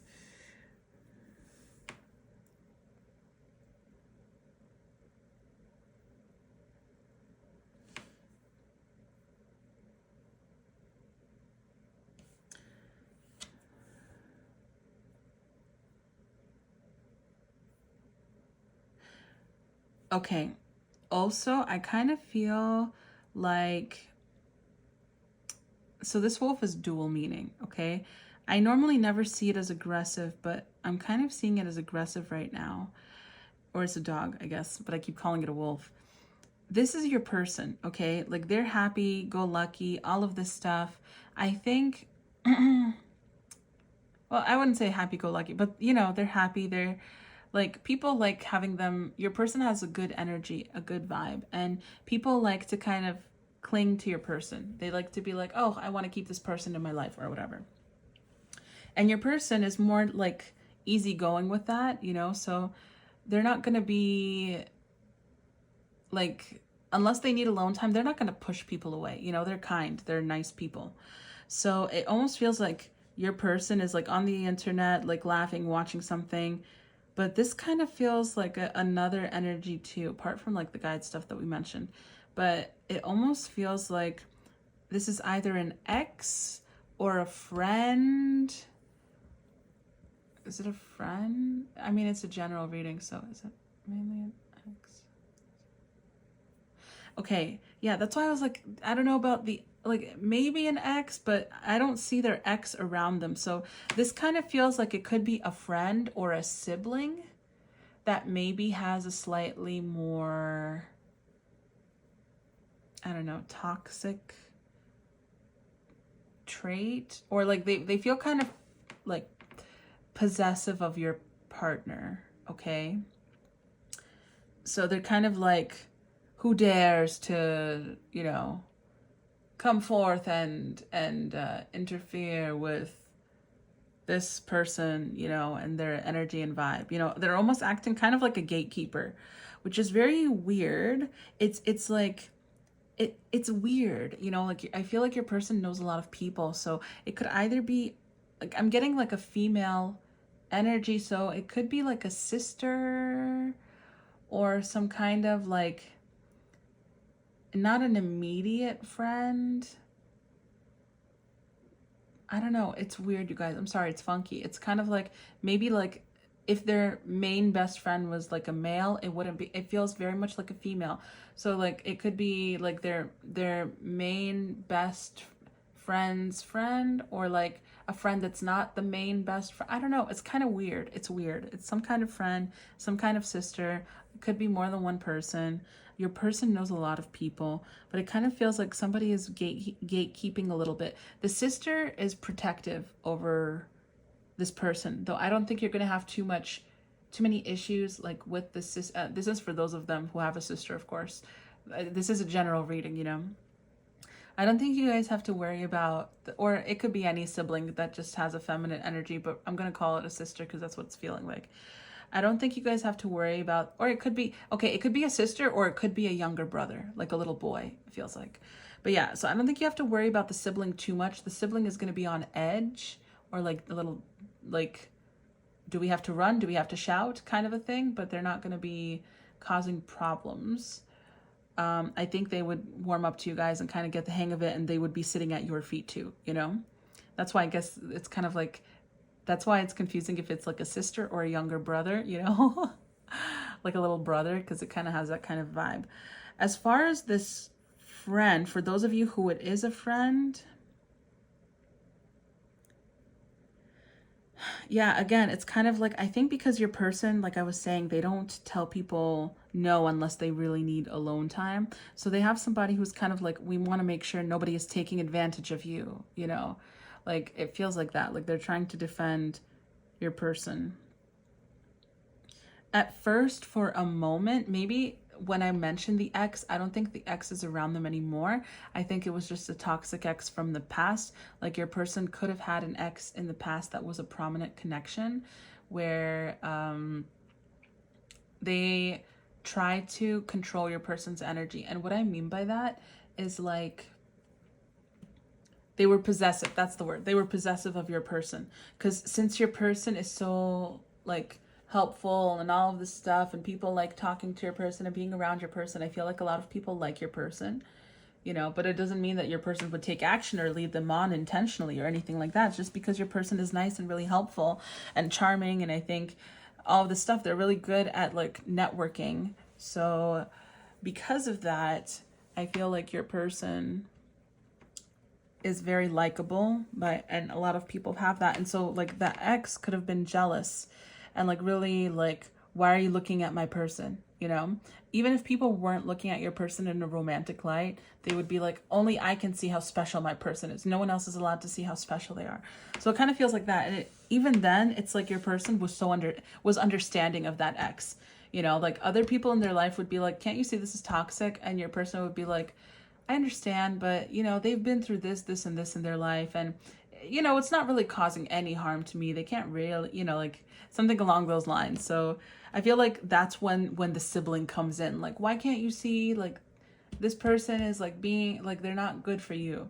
And I think that's why the sibling is coming through with like being a little like protective or overprotective of your person, you know, but then they're going to see that you're not like that, you know? And that's why I'm saying like the sibling is going to chill.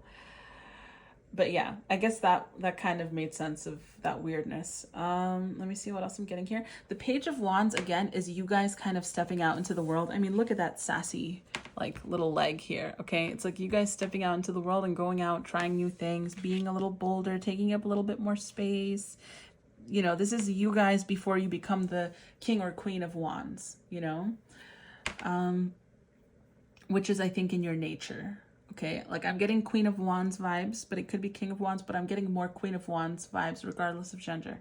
Okay, but again, it could, one of the royalties of Wands is what I'm getting. And I feel like that's your nature, and that's what you guys are coming back to. And it's going to start out with the Page of Wands, with you guys testing the waters. Let me see what else I am getting. Let me take another sip of water, y'all.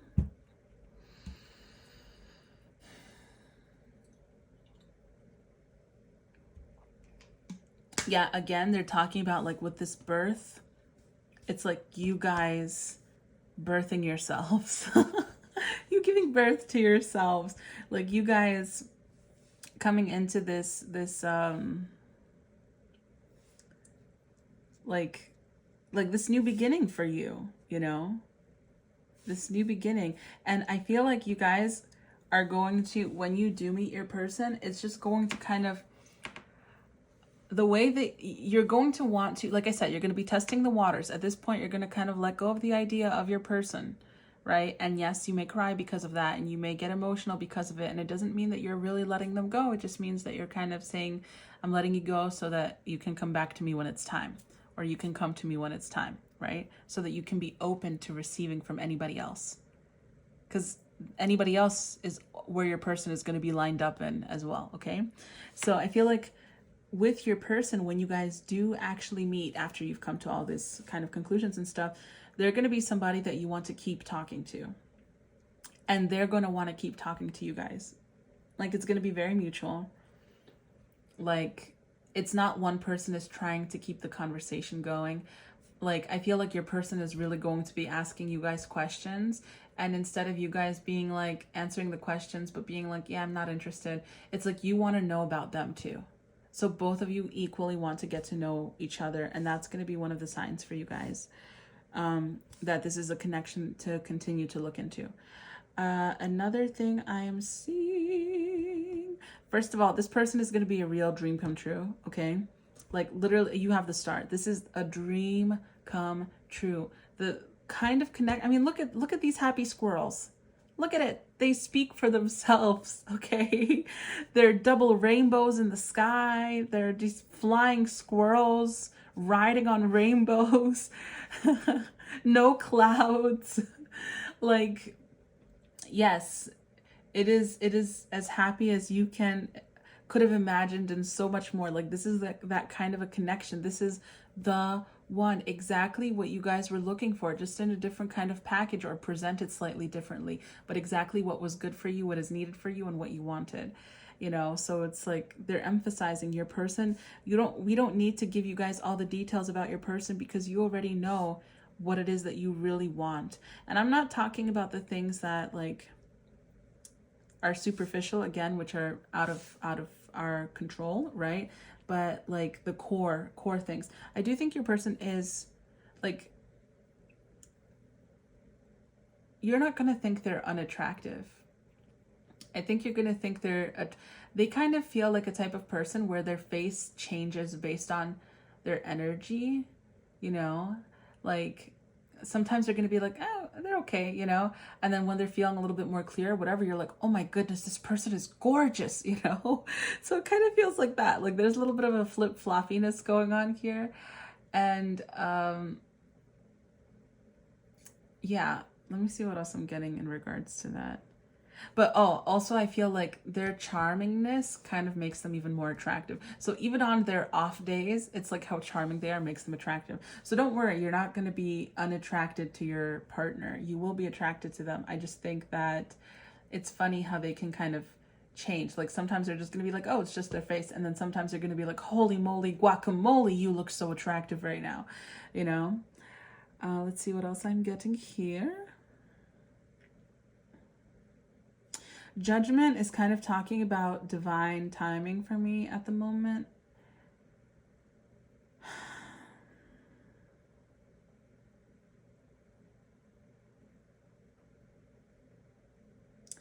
Restlessness, I feel like when this person comes into your life, you are going to have so many things lined up for you.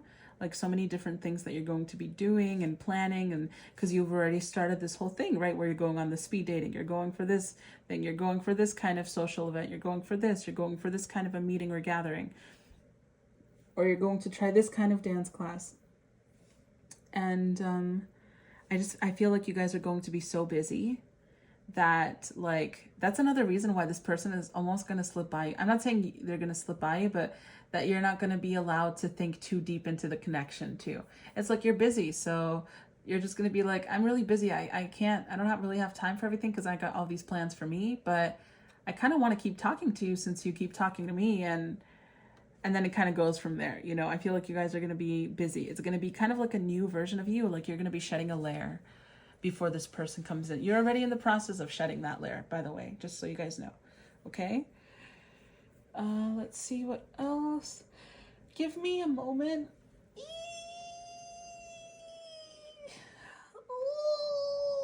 Sorry, guys, I was stretching. Does anybody else make noises when they stretch? Because I sure as heck do. I kind of feel like I want to give you guys, I want to shuffle a couple more cards for you. You are the only group that this is happening for, so feel special. But let's get a couple more cards for you guys. Let's see what else we can get here. Look how chunky this holographic deck is. Look how chunky that is. For context, let me grab my Ruygt. For context, this is a standard deck width. This is literally like double, okay? Like 2 of these. I feel like I got Uno cards, like family size Uno cards, like a family pack. And I got 2 of them and I combined them.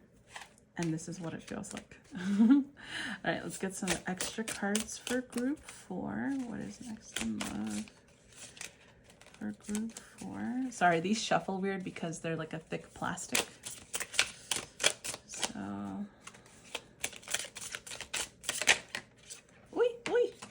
okay. All right, you want to come out? Ooh, I'll show them to you guys in a sec. Needs to come through for group 4.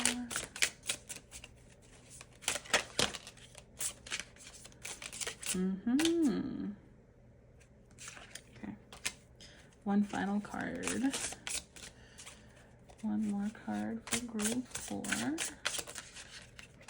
Okay. Interesting. You guys, what the heck? Okay, first of all, we've got the Emperor here, which is kind of cute. Okay. Oh, look. You see the glamour.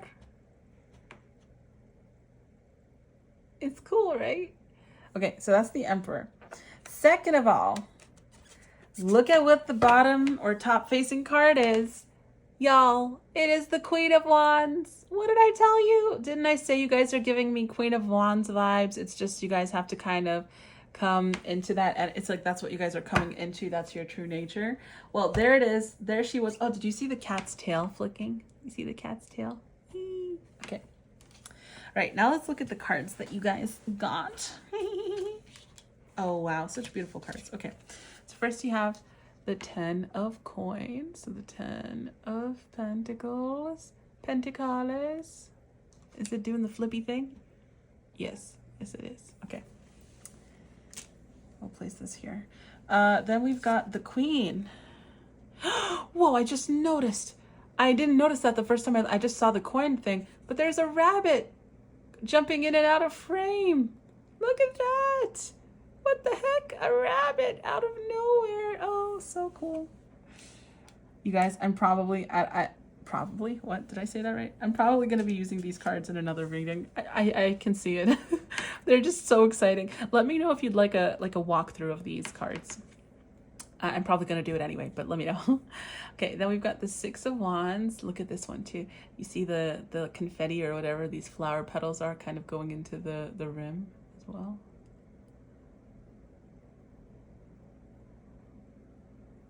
Okay. Oh, my wrist just started hurting so much. What does it mean, God? What does it mean? Oh, that hurts. That's part of the reading. I just got to figure out what it is. Then we have the 6 of coins.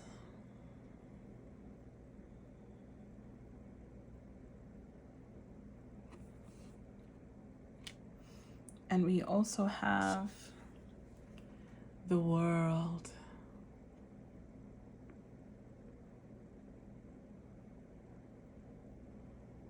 Okay. So yeah, you guys are going to be really standing in your power when this person comes in, okay? And this person is coming in like with a victory. You see that? The fact that my wrist is hurting and it's on my dominant hand, I kind of feel like, remember how like we have restlessness here and I was saying you guys are going to be really busy when they come in. I kind of feel like maybe you could be on the verge of burning out, to be completely honest with you. I'm not saying you should do that. I'm just saying I feel like because you guys are going to get so excited and you're going to get so into all of this new stuff that you could be on the verge of burning out. Because look, the Queen of Wands is very fiery. Look, very excitable. There's a lot that they want to do and accomplish, and energetic and enthusiastic. And it's kind of like letting that light shine. Fire gives light, right? And warmth. It's like letting that come through so people can really see it, not just kind of cooping it away. This person is, let me see what else. Yeah, again, with the white dogs here and like this man with a beard and stuff, I kind of feel like this is like God and the spirit guides bringing you guys together. So like this feels like you and you're helping somebody with like this is a woman and her child, and it's kind of like you're just being this beautiful, vibrant light, you know? Everything else is kind of green here, but you guys stand out. Right? The Queen of Wands, this like yellowy orangey color, but it feels like you guys are so vibrant and bright, and like people are being more drawn to you and all of this stuff. You are radiating what it is that you've always wanted to embody. I think it's actually coming through now because you're allowing yourself to shine.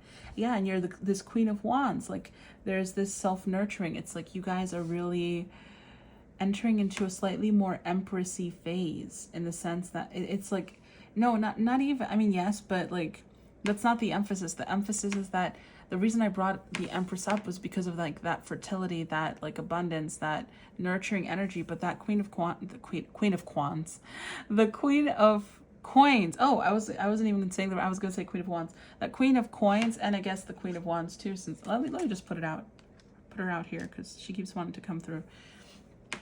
I feel like they're kind of ticking those boxes. And really this is just about, instead of you guys with this 4 of coins sheltering yourself, right? Like keeping close to yourself, like shrinking a little, hiding, or like kind of playing small a little bit. It's about you guys just sitting on your thrones and being out in the world and just being that light and love. You know, you're not the breeze of love. You just are love. And where you go, you touch people's lives and you make them feel worthy and all of this stuff. You don't have to be quiet and whisper it in their ear. You just have to kind of let your light shine through, you know? and then it's gonna happen naturally. And again, it's kind of like, this is the God and the universe bringing you guys together. It's like they're sending the spirit guides to make it happen. They're like, okay, group 4 has reached this state. Now go, go, go, send, send, send, you know? And then your person comes in like on this horse, like being brought in like do, do, do, do, do, do, do, do, do, do, do. Da, da, da, da, da, da. What is that? What is that song? Da, da, da, da, da, da, da, da, da. Oh, Joy to the World. Oh my gosh. A Christmas song. Well, I guess that is hope, right? It's like a celebration. Joy to the world. That's like your person coming into that. That is so funny. Wow, that's funny. Could you literally just imagine like the person that you are dreaming of, your life partner, okay, coming in on a horse with Joy to the World playing in the background and the spirit guides walking them in, you know, holding the lead or whatever of the horse. That's kind of funny. Yeah, and it's like they're walking in on you just kind of being this empowered energy and like generous, and like this is how you're helping the world. You see, even in this 10 of coins, like you are helping this mother with her child. You are helping these two people. You know, it's kind of like you are more empowered. You are literally the world. The world is empowered. Like, and you see how she's kind of a little nude, you know? It's like, because you're standing in your full power. There's this confidence. And because you guys are doing that, this person comes in. And again, it's like they're telling me don't give them too many details about the person because they already know about the person. There's going to be other videos about that. That's not the point. They're trying to get you guys to kind of like really feel more like, okay, I'm getting to the point where I'm now going to be crossing that comfort zone. Okay. Let's get final messages here. You've got the number 19. Yes, that's the sun. Pisces, the 9th house, which is Sagittarius expansion. And religion and stuff. And then we have Uranus. Uranus is change. Yes, okay. The change is the expansion. Okay, it's that expansion that you guys are going through right now, where you guys are currently shedding your skin. Okay, you're shedding the skin of the past so that you can embody who you truly are, which is this Queen of Wands and that energy underneath it all. So you guys are in that process. Then you have the sun. This is about joy, excitement. You know, the sun is the light. Remember, we kept talking about the light. Like, you guys are that light. Look, there's a sun here too. You guys are that light. Even rainbows rely on light, okay? In addition to water, moisture, I guess. But like, yeah, there's the water, you know, and the light. So it's like rainbows rely on that too. It's like you guys are that light, and it's time for you guys to and I hope you don't find the way that I'm saying it is a little too harsh. I really hope it's not coming across as harsh, but it's like, it's time for you guys to shine. So go and shine so that you can bring in that person. You know, don't do it for that person. Don't do it for the reason of bringing in that person. Do it for yourself. Do it because you deserve to be that love, right? Remember how I was saying it's like you guys are giving it to everybody else, but you're the one who needs it right now too. And by giving it to yourself, you naturally kind of radiate it to other people, which is what you see in these other cards, where you're naturally, just because you are the embodiment of yourself, you are love. That's it. You guys are love. And because you embody yourself, your true nature of love, you give that love naturally just by existing to everybody else. You have this effect, but even better, just because you exist in your empowered state. Okay, that's what the sun energy is coming through with. It's like this, you are this light. You are hope. You are love. You are joy. Go live happiness. Happiness and joy are something that are your birthright. Go and exist in it. Okay, go try new things, and your intuition is only going to get stronger and increase beyond belief as you continue to do this, because you stop making yourself a little smaller, so it's easier for you to trust your gut feelings. But yeah, to be honest, that's all I'm really getting for you guys, group 4. I know this wasn't as detailed maybe about the specific person, but I guess what's next in love for you guys is you You know, it is that journey to loving you, and that is what's going to bring your future spouse. Because for you guys, it is kind of the future spouse dealio. But you've got to drop the whole thing like we talked about earlier about it being your specific person, and just kind of put yourself out there, okay? And it's going to be uncomfortable. And in this case, they're kind of saying like, it's important to be gentle with yourself, but we want to make sure that you guys are not babying yourselves too much, okay? Trust that we've got your back. We have our hand on your back, and we're helping to push you forward so that if you do fall back, our hand is right there. So you're not really going to fall anywhere, okay? We've got you. But yeah, that was your reading, group 4.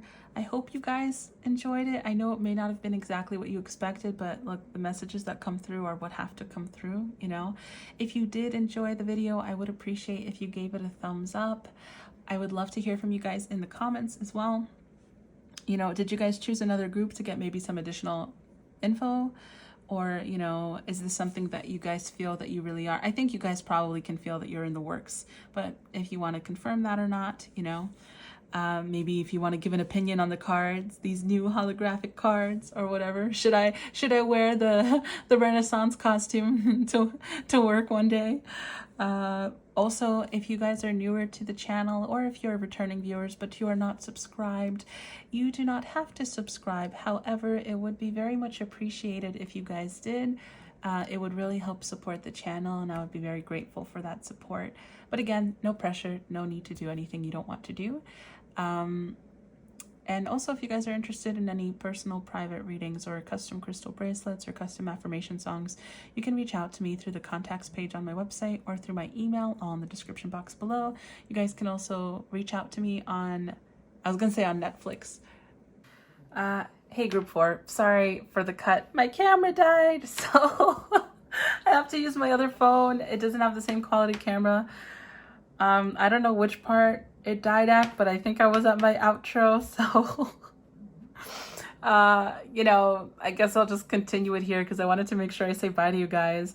But yeah, if you guys want to follow me on Instagram or say hi on Instagram, my Instagram handle is NutAeum, and that's gonna be it for your reading today, guys. Okay, I hope you guys have a wonderful rest of your day. I'm sending you guys so much love, so much light, and I love you guys. Okay, have a good one. I'll see you guys at the next one. And you know what, if you really wanted more details about this person, maybe you can check out some of the other love readings that I have on my channel. Maybe you can get some more information there, or you know, you could possibly find it somewhere else too. Okay, but yeah, have a good one, group 4. I'll see you guys next time.